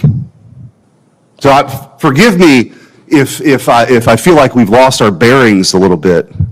So I'm all for the America First agenda. I'm all for us realigning our priorities. I'm all for the national defense strategies that says our core strategic interests are the homeland, the Western Hemisphere, and the rising threat in China. And that means our European allies should step up. If Vladimir Putin is truly some existential threat and the next Hitler that's going to roll through Europe, you would think, by the way, he can't take Kiev, so you can't have it both ways. He hasn't made it to Kiev. But they would step up. And we better start demanding that, because if we want to meet the challenges of the 21st century and China, our priorities, our focus has to be somewhere else. It doesn't mean abandonment. It just means a true partnership with our European allies, who for a very, very long time have not stepped up. I want to ask you, Mr. Secretary, in your first year, one of the things I think that's really gone towards this morale and recruitment boom that we've seen through your leadership and President Trump was finally taking on the sort of cultural Marxism that had taken hold from the highest levels of leadership, from the President of the United States to your predecessor, this obsession with DEI. Could you just walk through maybe the worst example that you saw and a way that you addressed that and how it was affecting morale? Well, thank you, Senator. First of all, I want to fully associate myself with the first 2.5 minutes of your comments, and I appreciate that perspective very much so. I would note $30 billion for bureaucrats in Ukraine is more than the bill that we've talked about today for a existential and critically important war to ensure that Iran doesn't get a nuclear weapon. That's worth noting. I haven't talked about it as much in these hearings because this is a budget hearing about $1.5 trillion that's historic and significant. But underwriting the change that we've seen in our department was a laser focus on getting back to basics. And the key word to that is merit. We had a department that was obsessed with gender, ideology, and race, diversity, equity, and inclusion. In fact, the mantra you would hear dripping from the lips of generals and with a serious look on their face was, "Our diversity is our strength," which is the single dumbest phrase in military history. Of course, our diversity is not our strength. Our unity is our strength, our shared purpose, the flag we wear and the Constitution we serve to defend. And when you clear that debris away, whether it's Marxist ideologies or social engineering or political correctness or quotas based on gender and diversity, you get the best of the best rising up, regardless of gender, regardless of race, motivated by that environment where merit reigns. It's accountability, standards, lethality, readiness, training, all the debris wiped away. That is the secret sauce of the revival of the War Department and why Americans are attracted to serving in it and why those inside it, why morale is sky high. And any insinuation that it is not are coming from folks who haven't been in our units recently. Go visit the troops at every level, and their morale is at record level. And I want to talk about morale with the 15 seconds that I have left. I want to thank you for coming to St. Louis for your Arsenal of Freedom tour, where the next generation aircraft, the F-47, is being built by the hardworking men and women in Missouri who take a tremendous amount of pride for that aircraft that's going to go further, see further, go faster, have a bigger payload. And I know there's another decision coming with the FA-XX, but really appreciate your leadership, and thanks for coming. Thank you, Senator. Thank you, Senator Schmidt. Senator King, do you wish to ask unanimous consent to include your exhibit in the record? Yes, please. Without objection, that will be done. Senator Warren. Thank you, Mr. Chairman. So Americans are paying a high price for Donald Trump's war with Iran. We've got 14 service members who are dead, over 400 more.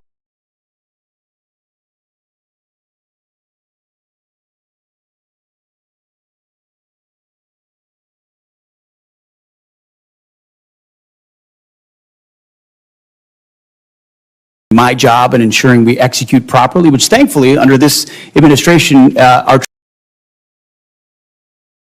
troops have done incredible things in all these missions. My job in all of those moments is to make sure we're prepared. And that's part of the reason why we've been so successful in these raids, in these efforts, is that this joint force is prepared. You're saying you're not paying any attention to this insider trading. Is that what you're telling me? That you've paid no attention to this? You haven't noticed it? You haven't done anything about it? What I'm saying is we're focused on our mission of executing for the American people, and what happens in markets is not, in betting markets is not something we're involved in. What happens in betting markets doesn't matter to you, even if the information may be coming from insiders in your office? Senator, it's not something we're involved in at all. And of course, we take operational security at every level very seriously. In fact, no one's taken operational security more seriously than us. If you look at what it required to keep secret Midnight Hammer and Operation Maduro, the absolute resolve with Maduro, and the steps we've taken, so no one's been tighter about ensuring that operational security is ensured. Have you taken any steps to deal with insider trading out of your office? I mean, we would ensure at every level that inside information is I take that as a no. Properly safeguarded. All right. Well, obviously you're not. I'm also concerned about recent reporting on your own financial dealings with regard to profiting from the war in Iran. The Financial Times reported that your broker tried to buy hundreds of shares in a BlackRock fund invested in defense companies just before the war began.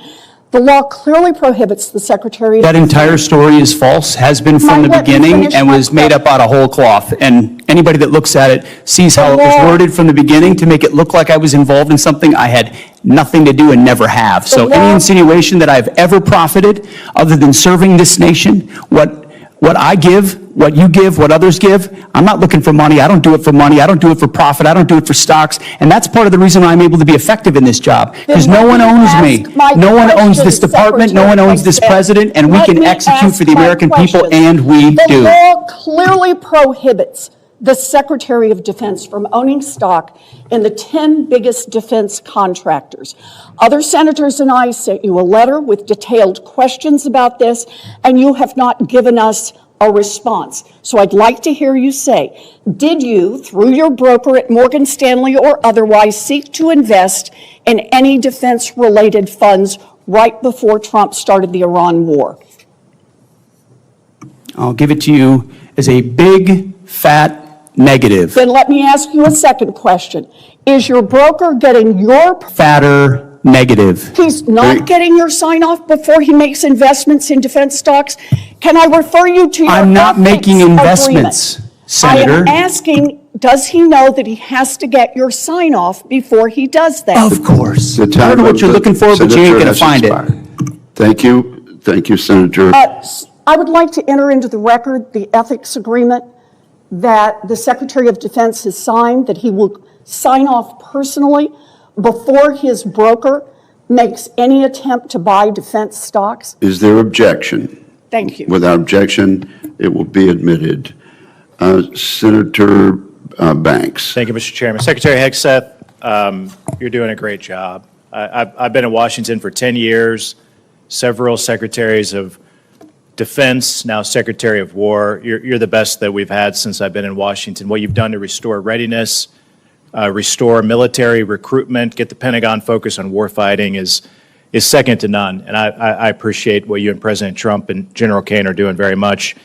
In fact, General Caine, according to the Department's 2025 China Military Power Report, quote, China believes the next revolution in military affairs will occur when militaries transition to intelligentized warfare and fully integrate artificial intelligence, big data, advanced computing, and other technologies into the joint force, end quote. Can you describe, General, in greater detail how the PLA is using AI to enhance its military capabilities? You bet, Senator. They are attempting to integrate AI across the range of their warfighting functions, which extends to command and control, information advantage, intelligence, certainly kinetic and non-kinetic capabilities, and to a certain extent, sustainment. I'll note that so are we, and in many cases, we are out in front of them. I want to commend our chief digital and artificial intelligence officers inside the joint force at the COCOMs with the services, who are also leaning very far in as we march towards a digitized joint force that allows us to see and command and control the force better. The China Military Power Report also goes on to note that the Chinese AI sector remains, quote, constrained by its limited access to high-performance AI chips. General Caine, how big of an advantage is it for the American warfighter that America's arsenal of compute is bigger than China's?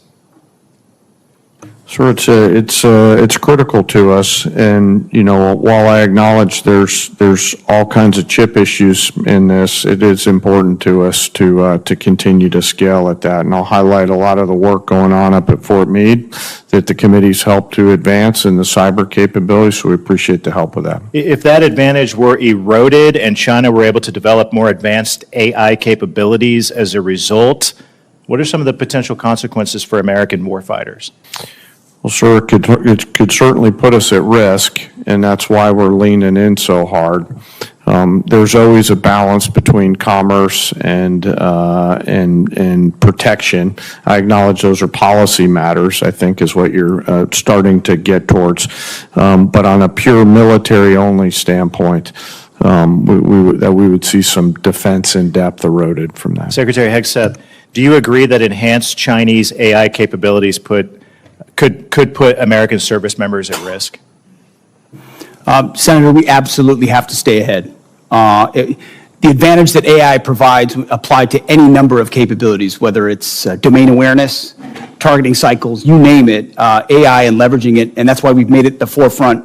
I mean, it's AI first with everything that we do, integrating it at every potential echelon to ensure we can respond faster. If we're better at that than any adversary is, it's going to give us an advantage, and we have to maintain that. I agree. Do you agree that we should do everything in our power to ensure that American service members go into battle with an overwhelming and fear-inducing technological advantage, particularly with AI? Always. Overwhelming is the goal in every scenario. Earlier this year, the Pentagon issued updated guidelines that prohibit department funds from supporting grants and contracts involving fundamental research collaboration with blacklisted Chinese entities. How important are those restrictions to safeguarding our technological leadership?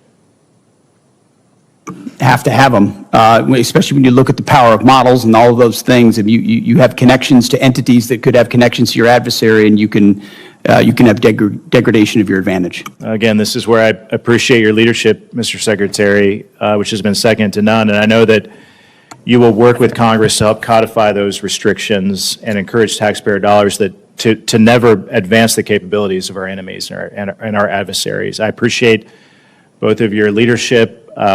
We've come a long way in a couple of years from, the night and day difference between the last administration and this administration is apparent to every Hoosier that I talk to. So I appreciate your leadership. I yield back. Thank you very much, Senator Banks. Senator Peters. Thank you, Mr. Chairman, Ranking Member. Gentlemen, welcome to the committee. I appreciate this discussion. I'll just start off. The number one question I get when I'm back home from people is basically, very simply, when will this war end? We know the costs are that the American people are paying, both in higher fuel costs, our farmers are paying because of fertilizer cost. We know that the whole world economy is paying a great deal for this war. And basically, as I think that through, and this is what I want to talk to you about, is that we all know that it's a whole lot easier to go to war than it is to get out of war. That's always the tough question. And we've got to figure that out. And there are some folks who've written quite a bit about this. One text on war by Karl von Clausewitz. Mr. Secretary, I'm sure you're familiar with the book. I know all of the men and women in uniform are. It's the most widely read, most influential military strategy book in Western history, which is pretty broad. And it is the core curriculum that is read in all the war colleges. I read it when I was at the Navy War College taking courses. It's part of what the U.S. military thinks about when to go to war and then how to get out of the war.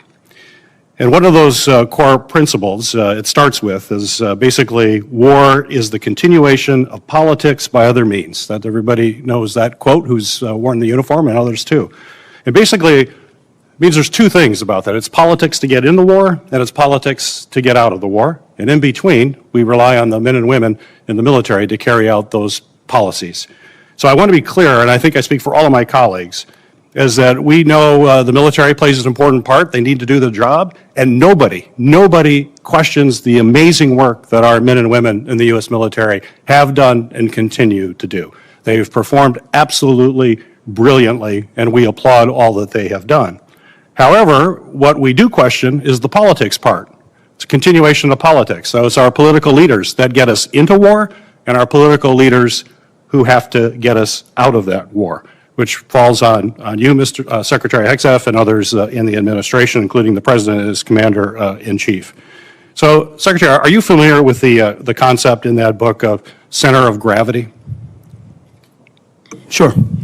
So center of gravity is basically, as you know, it's basically the hub of all the power and movement. Everything depends on it. And Clausewitz will say if you don't take out the center of gravity, it's very difficult to win the war. You can have tactical successes, you can have military successes, but if you're not focused on that, you're not going to be able to win.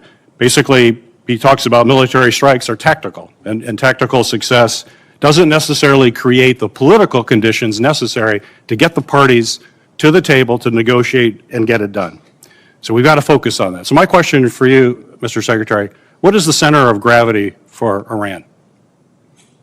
Well, the center of gravity, as the President has seen it and as I see it, and he's talked about for 30 years, is their pursuit of a nuclear weapon and what they could do with that in pursuit as an extension of the radical ideology they have professed since the beginning of their revolution. So the prophetic ideology they profess alongside the most dangerous weapon in the world would be the center of gravity of the rationality of this undertaking, which I appreciate it. I'll ask you to elaborate more. I appreciate it. General Caine, you know more about Clausewitz and strategy than I will ever know, including all the folks behind you. What would you consider the center of gravity as defined by Clausewitz in this type of war?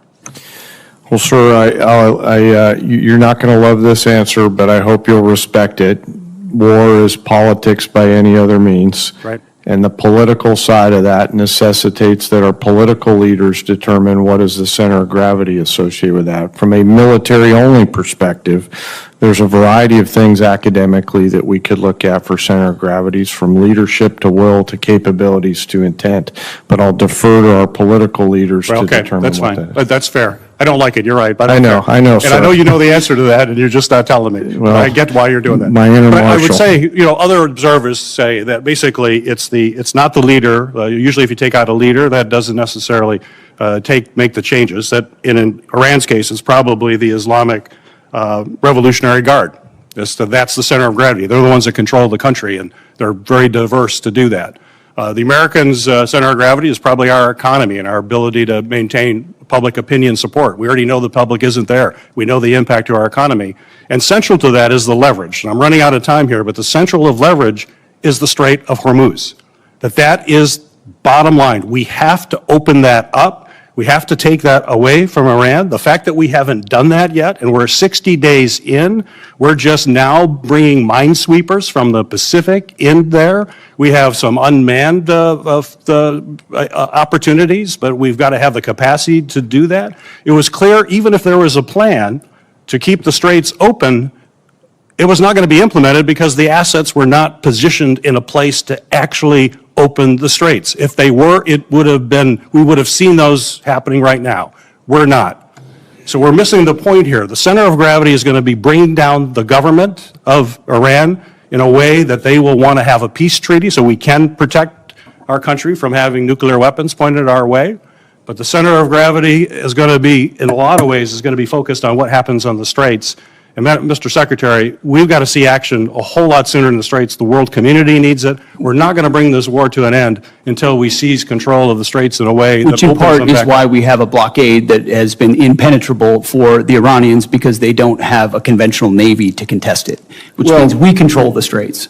The time of Senator Peters has expired. Let me observe that I very much appreciate the senator from Michigan suggesting ways in which our effort in Iran could be more successful. I do appreciate that. And let me also observe, Senator Caine, that civilian control goes back well beyond Marshall. It goes back to George Washington, who was wise enough to resign his commission to the elected membership of the government at that time. Senator Sheehy, you are recognized. I think it's important to note that the objective is not to get out of the war. The objective is to win the war, not to get out of it. And I think we've allowed the narrative to shift so off target here. President Trump did not start this war. We did not start this war. These radical, barbarian, savage clerics who have started killing Americans 47 years ago in a unilateral campaign of terror, murder, treason, kidnapping, torture, have been murdering our countrymen all over this world almost every single year, hijacking airplanes, hijacking cruise liners, taking our embassies, blowing up our barracks, blowing up our ships, capturing our soldiers and murdering them in brutal ways. They started this war. And it would be a lot easier to beat them if we didn't have administrations shoveling hundreds of billions of dollars into their pockets while they're actively fighting our own people. While our own uniformed service members have been fighting this murderous regime, and we have presidents quite literally shipping pallets of cash to pay these terrorists off. It's been a disgrace. It's been an embarrassment to this country for far too long. But back to the point. General Caine, I have a specific question for you. I think in this day and age, we all know that basically every single operation that we partake in, whether it's stealth bombers, whether it's a blockade, our special operations forces are a fundamental shaping and priority component to all those. Would you agree?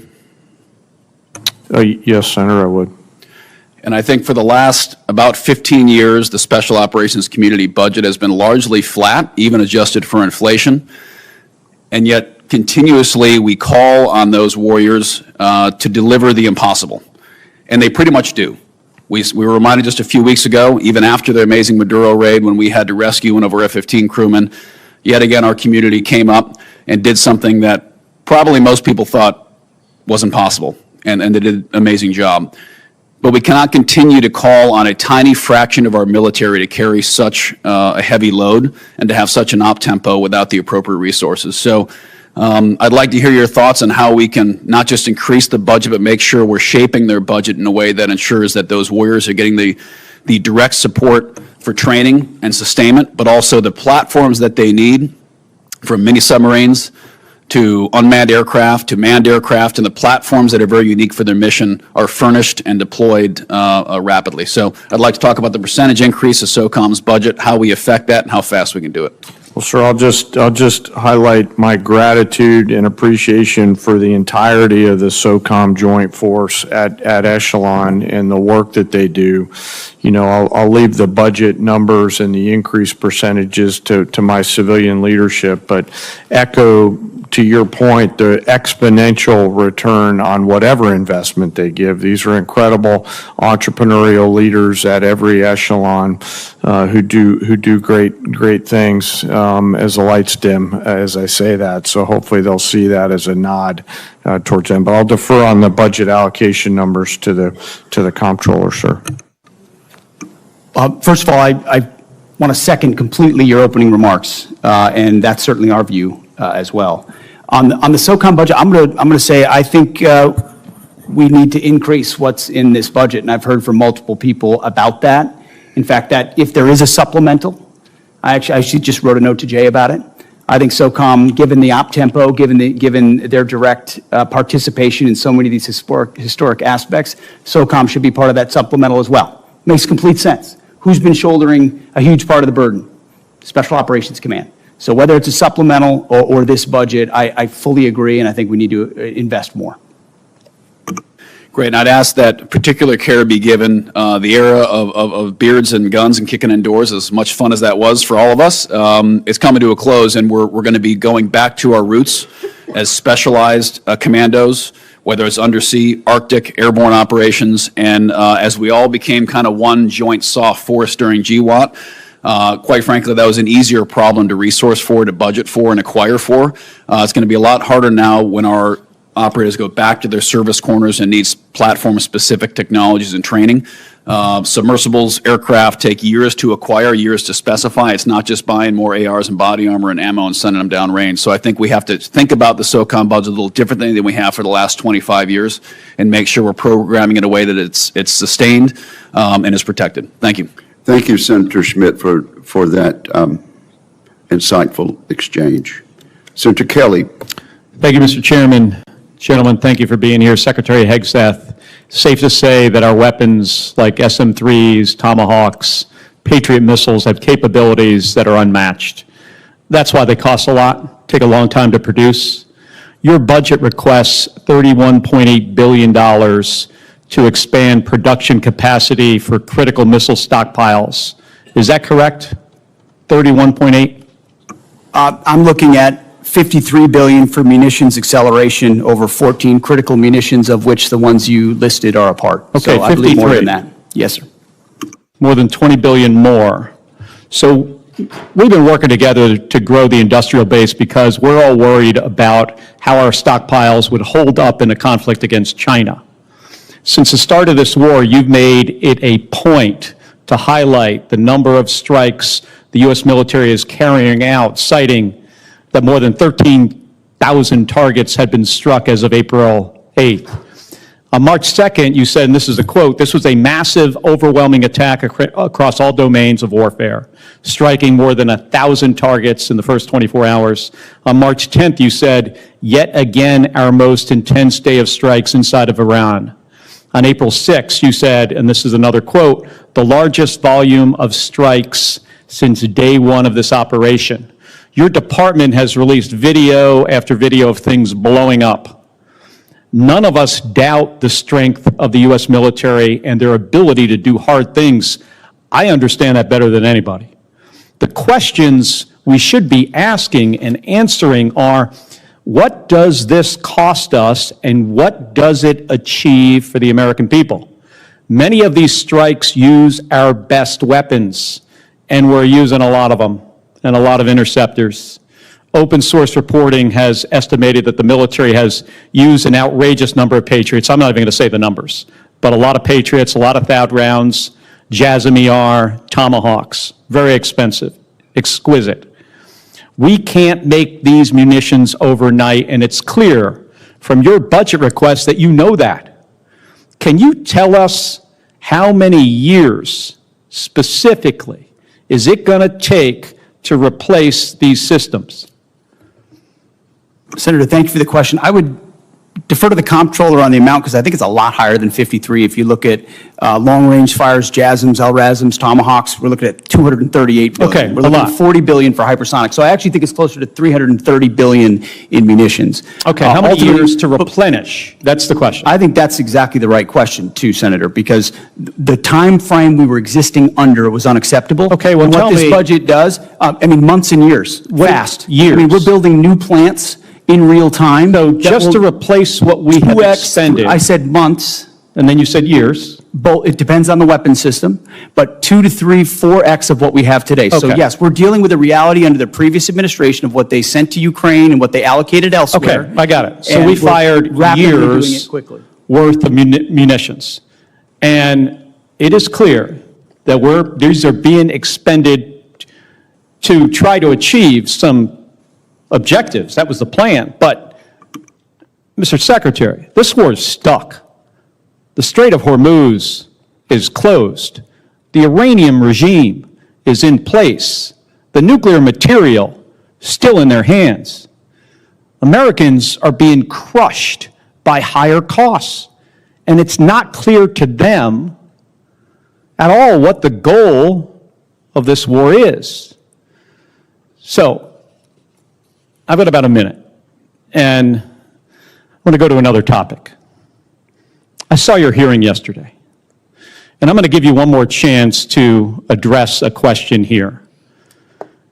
It's my understanding that the definition of no quarter is that legitimate offers of surrender will be refused or that detainees will be executed.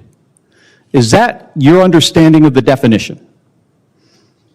The only entity that would kill detainees or target civilians is the Iranians, and they're the ones being crushed. So It's the Iranian military and their military capabilities. The question is, do I you disagree understand- completely with your articulation. No, do you understand the definition that I just read you? Because that's the definition from your department's law of war manual.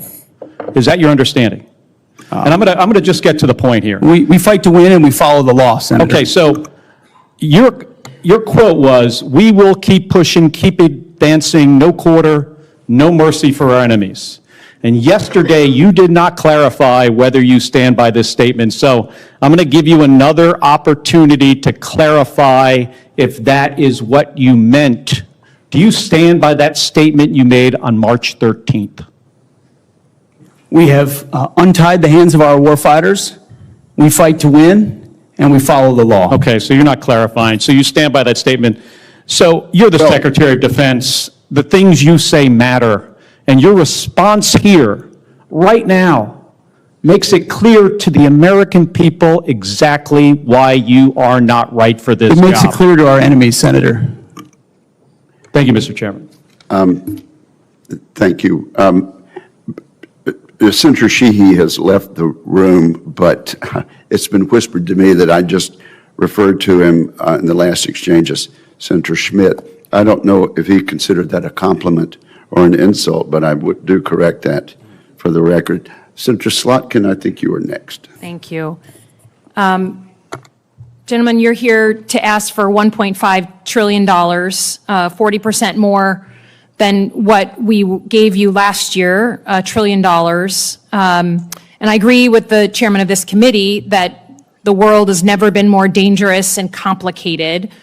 And regardless of whether we disagree on the reasons for getting into this war, I think we can all agree that we want our military to come out of it safely and successfully and as soon as feasible. The military has taken, the administration has taken military action in 10 different places in the world in 15 months, more than any president in U.S. history. I think President Trump has really become a foreign policy president. And many of those operations, were on the news for a couple of days, but then the American public didn't feel them. And I think the difference with this war with Iran is that the American public is feeling it in their pocketbooks. Gas in Michigan is $4.99 today. The cost of fertilizer, of airline tickets, things that are real to people. Secretary Hegseth, the president said that you were most keen on this war. He said that you were the most gung-ho about it. I think despite us all wanting to come out of this successfully, it is hard to miss that we are at this stalemate, that we don't control the Strait of Hormuz because shipping is not getting through. And we can block what they're trying to get through, but nothing is moving and it's costing the American public. And I think that's a fundamentally different moment than the rest of the military action we've taken. Even in like Middle East 101 class, we used to talk about and run war games on the Strait of Hormuz. It's a strategic geography that the Iranians have. And I think it's just concerning to me that we can try and tell the American people that it's going great and we're killing it, but until the Strait of Hormuz is open, I don't think we can credibly say that with any seriousness. I think the question I have for you, though, is future looking, and it's our 2026 elections. The president has been very clear. He said in the State of the Union that essentially if his side doesn't win, then the election was rigged. He said that before the 2020 election. He's asked for voter rolls for 29 different states. He just asked for Detroit's votes or ballots. And we know that in 2020, he wrote an executive order that he didn't sign that said to the U.S. military, to the Secretary of Defense, you should go and seize ballots and voting machines. A few months ago, he said that he regretted that he didn't sign that executive order. So the U.S. military has never been deployed. You incorrectly said yesterday that they were deployed during different elections. Governors deployed them under their authorities, but the federal government has never put the uniformed military at our polls during World War II, right after 9/11. We've never had to do that. So, Secretary Hegseth, if the president, who regrets not signing that executive order to the then SecDef in 2020, asks you to seize ballots or voting machines in states during the 2026 election, will you stand up for the Constitution and say no, or will you salute and do his bidding?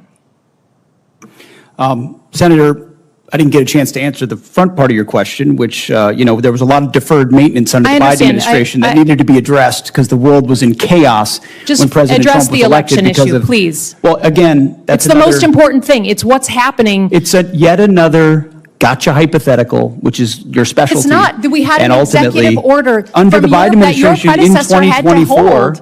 It's not a hypothetical. I refuse to accept. You give that answer all the time. You and I have done this dance before. Get over it, okay? In 2020, he's the president, your boss, the guy you're performing for right now, told the journalists this year that he wished he signed that executive order to your predecessor. And your predecessor said publicly, thank God, we didn't actually go forward with it. What are you going to do? You're the guy here in the seat. It's not hypothetical. Tell the American people, will you deploy the uniformed military to our polls to collect voter rolls or machines?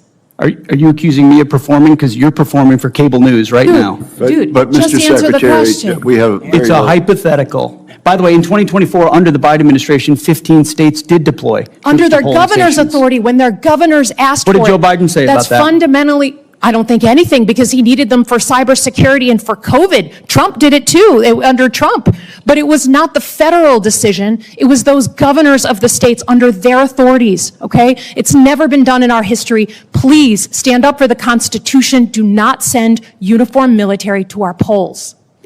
Do you have a response to that portion of the question, Mr. Secretary? I've never been ordered to do anything illegal, and I won't. That goes without saying. Thank you for the answer. Senator Duckworth, you're now recognized. Thank you, Mr. Chairman. Despite his campaign promise of no new wars, President Trump has been obsessed with using the military any chance he gets, from deploying troops to American cities, to propping up Maduro's chosen number 2 in Venezuela, to an endless war of boat strikes in the Caribbean Sea, and now in an illegal war with Iran, where hundreds of thousands of our troops are in harm's way every day with no exit strategy in sight. This administration hides bad policy behind the exceptional military operations and the valor of our uniformed personnel. I've long said Iran is a malign actor, but a responsible administration would have managed this short of conflict instead of starting a war of choice. There was no imminent threat to the United States or our troops. The military was not the most effective tool to get Iran to capitulate, as we're already seeing too clearly now. And using force has made Americans in the Middle East less safe while spiking costs for Americans here at home, all to the tune of 14 service members dead, hundreds wounded, billions of taxpayer dollars, and untold costs to our military readiness. This administration claims to be focused on the warfighter, but President Trump told us when he announced a war from his luxury resort that he expected service members to die. Now, sadly, it's clear how unserious Trump is about his role as the commander-in-chief. His war within Iran has already reminded us how important it is to prevent a war, how serious it is to ask the military to wage one under poor strategic direction, how destructive a wide-ranging war can be for Americans, for our service members, and how difficult it is to actually end one once you start it. The incompetence and casual disregard for our service members' professionalism and sacrifice is, in my opinion, a scandal. General Caine, can you tell us the status of the Iranian Revolutionary Guard Corps' Navy, the entity actively closing the Strait? Senator, apologies, I was listening to you. I was just trying to write it down. No worries. They're mostly destroyed. CENTCOM continues to watch them. Not the Iranian Navy. No. The IRCG. Yes, ma'am. The smaller, I won't get into any classified materials, but the smaller, fast, and, smaller boats, Boston whaler-sized boats, there's still some out there. Yes, ma'am. So this administration and the Secretary of Defense has been boasting about sinking the ships of the Iranian Navy, but let's call this what it is. It's misdirection. They want us to focus on the impressive number of large Iranian ships underwater to distract from the fact that they had no plans for the second Navy that Iran owns that has always been a hard problem to address by military force. The IRCG Navy, not the Iranian Navy, has been Iran's tip of the spear at the Straits of Hormuz, seizing vessels and threatening to target U.S. assets. Iran has long invested in this second asymmetrical Navy specifically to develop capabilities that would be difficult for conventional U.S. military forces to target. Iran's advantage was well known to anyone paying attention. I have no doubt that competent planners in the Pentagon raised their concerns about a quagmire in the Strait to leadership. The question is why their leadership did not pay attention to this sound advice. Hubris is not strategy, and in war it costs lives. Even if the Strait reopens, this administration has created a new, less safe world by initiating and then bungling this crisis and teaching Iran that it can charge $1 million a ship to transit the Strait. It will take a long time for the global economy to bounce back to normal trade flows, and Iran has learned, again, that they can charge $1 million per ship, creating a new funding line for their malicious activity against Americans for years to come. And in the Indo-Pacific, I don't doubt that if the worst day comes, our military will step up to challenge and defend Americans and our interests with military force. But will they be asked to lay down their lives unnecessarily just because the White House was unready and incapable of preventing a crisis boiling over into a war in the Indo-Pacific? General Caine, do you agree that the military would benefit from significant intra-agency planning by the Department of Defense on actions short of war that can be taken if a crisis occurs? Ma'am, I appreciate that question, you highlighting the importance of that, and we have really great relationships now on the joint staff with the interagency. I think our relationship in particular, I'll just pick CIA, I think it's the best it's ever been. We're really working hard to find the best of Title 10 capabilities plus the best of Title 50 to ensure that we deliver really entrepreneurial options for our national policymakers to do what you're talking about, Senator. All right. But I am concerned because during the recent NDS hearing, I laid out the very real ways that a crisis in just one of the dozens of flashpoints in the Indo-Pacific could be devastating for our service members, Americans, and our American economy. But since then, this administration has only further diminished DOD's ability to prepare for these crises. In fact, as many as 1/3 of the assets in the Middle East are originally meant to be in the Indo-Pacific. This war of choice is draining our military resources. We need leaders who do everything they can to ensure warfighters only fight when they have to, not because of one man's whims and a lack of bravery among the yes men he surrounds himself with. I thank you for your service, General, and I continue to look forward to working with you. Thank you, Senator Duckworth. Senator Rosen. Thank you, Mr. Chairman. Thank you, Ranking Member Reed. Thank you, General, for your service. Before I begin my questions for Secretary Hegseth, I have one brief important question for General Caine. General, as you've acknowledged at your confirmation hearing, service members who served at locations which another U.S. government agency deems contaminated, like the Nevada Test and Training Range, should have the same presumption of radiation exposure as DOE employees who served alongside them. But we also must ensure that DOD provides the VA with the records proving that these individuals served there. So this is a problem that DOD has the power to solve. I know we've discussed this. So General Caine, will you commit to ensuring parity for DOD personnel who served in locations that the U.S. government has already deemed contaminated, identifying those who served in such locations, and providing documentation of that service to the VA so that they can receive the veterans benefits that they have earned? You bet, ma'am. And I'm, since our last time together on this, we've continued to chip away at removing or figuring out how to get past that one particular blocking in that record so that that data flows normally. And I'm committed to trying to solve that for those leaders and teammates who are out there at that site. Thank you. We'll look forward to continue to work with you on that. So Secretary Hegseth, I want to talk a little bit about AI. Because, of course, our service members deserve every advantage we can give them. So I just want you to help me understand this. In February, on the eve of Operation Epic Fury, you publicly designated Anthropic as a supply chain risk. However, this week it's been reported that the White House is now helping agencies get around this decision to access Anthropic's technology. So the administration cannot credibly make both claims simultaneously. So before I ask you about the inconsistency, I just want you to reconfirm what it is you plan to use this technology for. It's been publicly reported that the decision to label Anthropic a national security risk was influenced by your personal and very public contract dispute with Anthropic when the company said that its technology could not be used for fully autonomous weapons targeting or mass surveillance of Americans. So following up on your response to Senator Rounds earlier, can you confirm whether or not there will always be a human in the loop when AI is used for lethal targeting decisions? Well, first of all, on Anthropic, they would not agree to our terms of service. That would be like Boeing giving us airplanes and telling us who we can shoot at. This is not. So this is not just about Anthropic, though. This is about. I just want to be clear. And also, Anthropic is run by an ideological lunatic who shouldn't have But that's not my question. My question is AI decision making writ large, over what we do. Writ large. We follow the law, Should Senator. AI? Will you confirm? You said this to Senator Rounds earlier, so I'm just asking for you to. We recommit. follow the law, but we don't have to sign a different terms of agreement with, That's not. with Anthropic. This is not the question. This is not about Anthropic. This is just an example.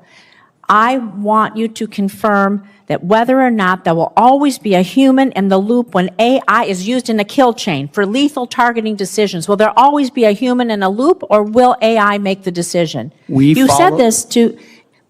We follow the law, and humans make decisions. So you will confirm what you said to Senator Rounds, that a human will always be in the loop when AI is used. Which is why that's part of our terms of service anyway. You know, it's how we operate. All I want to say is this. There is a DOD directive, 3000.09, which mandates that autonomous and semi-autonomous weapon systems be designed to allow commanders and operators to exercise appropriate levels of human judgment over use of force. That is in the DOD That's why we follow the law, Senator. So the answer is yes, Mr. Secretary. The answer is we follow the law. Absolutely. I think this is more important than following the law. I think that people want to know that AI isn't going to make lethal decisions, and it is critically important. AI is not making lethal decisions. That's what we want to hear. We're going to follow on that one. I have just a few seconds left, but you keep doubling down on this phrase, Mr. Secretary. You compare journalists, you compare us, you compare so many to Pharisees. Pharisees. It's a problematic and historically weaponized term that casts Jewish communities as hypocritical or morally corrupt. You doubled down again and said it. Words matter. Words matter. What you choose to say, how we choose to say it, How do you justify using this language as Secretary of Defense? Words matter. It's a historically hurtful term. Why do you continue to use it? And what actions are you taking to prevent rhetoric like this from permeating throughout the department that is going to target specific groups or individuals of people based on their religion? Senator, I feel like it's a pretty accurate term for folks who don't see the plank in their own eye and always want to see what's wrong with an operation as opposed to the historic success of preventing Iran from getting a nuclear weapon. So I stand by it. You stand by calling people Pharisees. Sir, I cannot stand for that. That is wrong. It is not respectful to people. And I expect anyone who is in leadership in our country to be respectful and use respectful terms and not be an anti-Semite. Thank you, Senator Rosen. The chair and the ranking member have no second round questions. I'm told by Senator Kelly that he would like to ask a second question. Yeah, Mr. Secretary, so $1.5 trillion, 1.5 is a very round number. You know, if you were putting together a budget, you'd come up with, these are the problems we're trying to solve. This is the capability we need. These are the systems we have to buy. And at the end of the day, it would spit out a number, and it's probably not 1.5 trillion. So to me, it feels like that number was just kind of pulled out of thin air. I took a look recently, and it seems that the defense budget of the rest of the world, I'm talking China, Russia, India, every Asian country, every European country, South America, everybody else is in the neighborhood, it looked like 1.7 to 1.8. So your request is approaching all defense spending from everybody else with the exception of us. That is a huge amount of money. You know, when I got here, you know, just 5 years ago, it was almost half of that. Through budget reconciliation, you've received a bunch of money to buy things, some of the weapon systems, you know, to resupply what we need. I'm just trying to understand, you know, like, where is all this money going to go? And if you figured out ahead of time, what do you want to spend this on? And by the way, there are systems the president wants. You know, he saw last summer how effective Iron Dome and David's Sling were. And because of that, the president decided we're going to build our own version. We're going to call it Golden Dome because the president likes the color gold. We've seen that, see it in the Oval Office. We're going to call it Golden Dome, and it might cost somewhere between $500 billion and $1 trillion. I've heard those estimates. By the way, on that problem, I know a little bit about intercepting stuff in space. It's really hard. And the physics on this favors the offense. There's some things in that program that I think is really important that we do and try to figure it out. But space-based interceptors to hit multiple targets, and by the way, it's important how you size the system. So I'm trying to understand, Mr. Secretary, what kind of detail did you guys, did you work out like a detailed plan, and at the end of the day it came out, oh, it just happens to come out to be $1.5 trillion? Senator, the exact amount is actually $1.535 trillion, and it was a product of a highly rigorous process throughout our department, from COCOM commanders to the services, with our comptroller, with our deputy secretary, with the chairman and myself, to ensure the budget reflects the realities of the world we live in and the capabilities we're going to need. And that's why there's $65 billion for shipbuilding, $120 billion for the defense industrial base, $331 billion for munitions, $44 billion for quality of life, $71 billion on our nuclear DIB. You name it, we're investing in it. And the biggest reason for it is the underinvestment of the Biden administration. I mean, what they spent on defense, the continuing resolutions and others, undercut the buildup that President Trump had created. So yes, we're doing a lot of deferred maintenance here around the world and in our department, and this budget reflects it, and it's a commitment, a generational commitment to the security of the American people. And if the rest of the world won't spend on their defense, that's their fault. The American Department of War will invest properly to defend the I have American always people, been, and that's what this I've budget always been stands for. supportive of defense spending in my entire time here. And after 25 years in the Navy, I want to make sure our folks have what they need. I think you should go back and take a look and see if there are places where we are making investments that we actually don't need. There are some systems out there.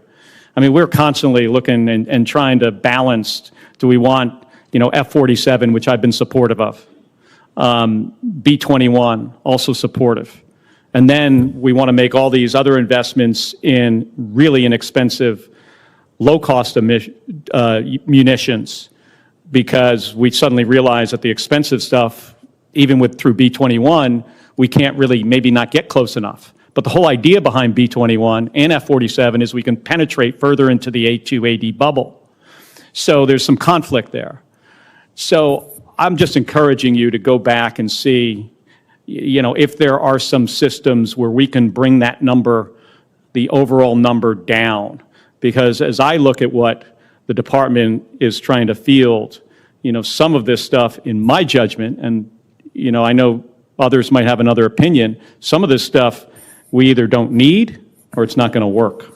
Thank you, Mr. Chairman. Senator Kelly, your time has expired. Let me just say, you have a great deal of expertise in the area of space, and we do look forward to your contribution as we mark up further legislation. Senator Blumenthal, I understand you have a follow-up question. Yes. First of all, I want to thank you, Mr. Secretary, for your support for the Major Richard Starr Act, which I think is tremendously significant. I'm committed to getting it done as soon as possible, at least before Veterans Day, and I look forward to your help in accomplishing that goal, but I want to thank you for your support. I'm sure the veterans of America are grateful for the prospective victory there. I've talked to many of the combatant commanders about lessons learned from Ukraine.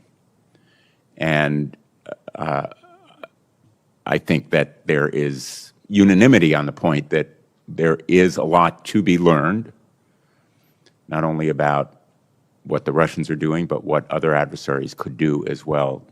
General Caine, Chairman Caine, would you agree that there are lessons to be learned from Ukraine?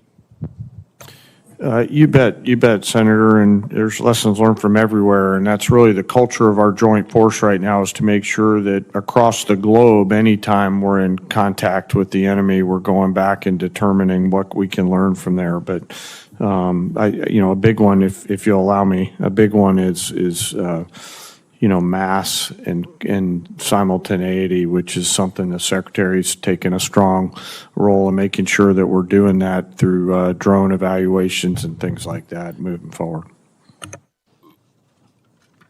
Following up on a question that I asked earlier, my last question, the President said yesterday that his view is, after his conversation with Vladimir Putin, that Ukraine has been, quote, militarily defeated. In your professional judgment, has Ukraine been militarily defeated? Sir, I haven't seen the President's quote, but I'll go back to something I started with, and that's the importance of me maintaining trust with a variety of people. And a president will make a wide range of comments and considerations as the commander-in-chief. You don't have to go too much farther. I understand the point that you're making. Yes, sir. Thank you. I appreciate it, Senator. In my view, Ukraine has not only not been militarily defeated, but the point that I was trying to make in the last exchange with the Secretary, there's a false narrative based on my last visit to Ukraine, which was my 9th, my conversation not only with President Zelensky, but with our own military on the ground, as well as our intelligence community. In fact, Ukraine arguably is winning. There is this false narrative, Russia's winning. Putin wants that false narrative to be our official narrative. I'm not putting words in your mouth, and you don't have to respond. I understand your reasons for not responding, but the American people should know that the President of the United States is undermining our security because Ukraine is holding the line against Vladimir Putin, who will keep going against Moldova, which I also visited on my last trip, against our NATO allies, and we still have an obligation under Article 5 to come to their defense, just as they did after 9/11, as King Charles so eloquently reminded us. And my view is, and this observation is hardly novel, that China is watching what we're doing in Ukraine. Would you agree? So I'd agree that China's watching everywhere and carefully thinking about what their force posture and approach will be. And I think they're learning a variety of things, to include the tenacity and grit of the joint force around the things that we've been ordered to do over the last year. But if they see weakness in our response to Russia in Ukraine, that will affect the deterrence of their possibly moving against one of our allies or partners in the Far East. Let me finally ask Mr. Hurst, your estimate of $25 billion, would you share with us what that estimate is based on? Yeah, we can work to get you a product with the details if you'd like. And finally, Mr. Secretary, is there going to be a report on the bombing of the school in the first day or so of the war? I know you were asked about it yesterday. I'm wondering whether you have a more detailed response that you can share with us. As I've said, that's under investigation of 15-6. A general officer from outside the chain of command has been reviewing it, and it's still within the parameters of the investigation. Will there be a preliminary report in the next few weeks, or do you have a time estimate? I don't have a time estimate for you, but it will be, it's right now within the parameters of the length of time that normally these investigations take. I'm asking because in your final response to Senator Gillibrand, you said that great care is taken to avoid civilian casualties, and it would be profoundly significant if that report were made available in a timely way to show, in fact, the commitment to avoiding civilian casualties and learning lessons from the mistake made there. Thank you, Senator Blumenthal. This concludes today's hearing. I'd like to thank our witnesses for their testimony. For the information of members, questions for the record would be due to the committee within 2 business days of the conclusion of the hearing. We are adjourned.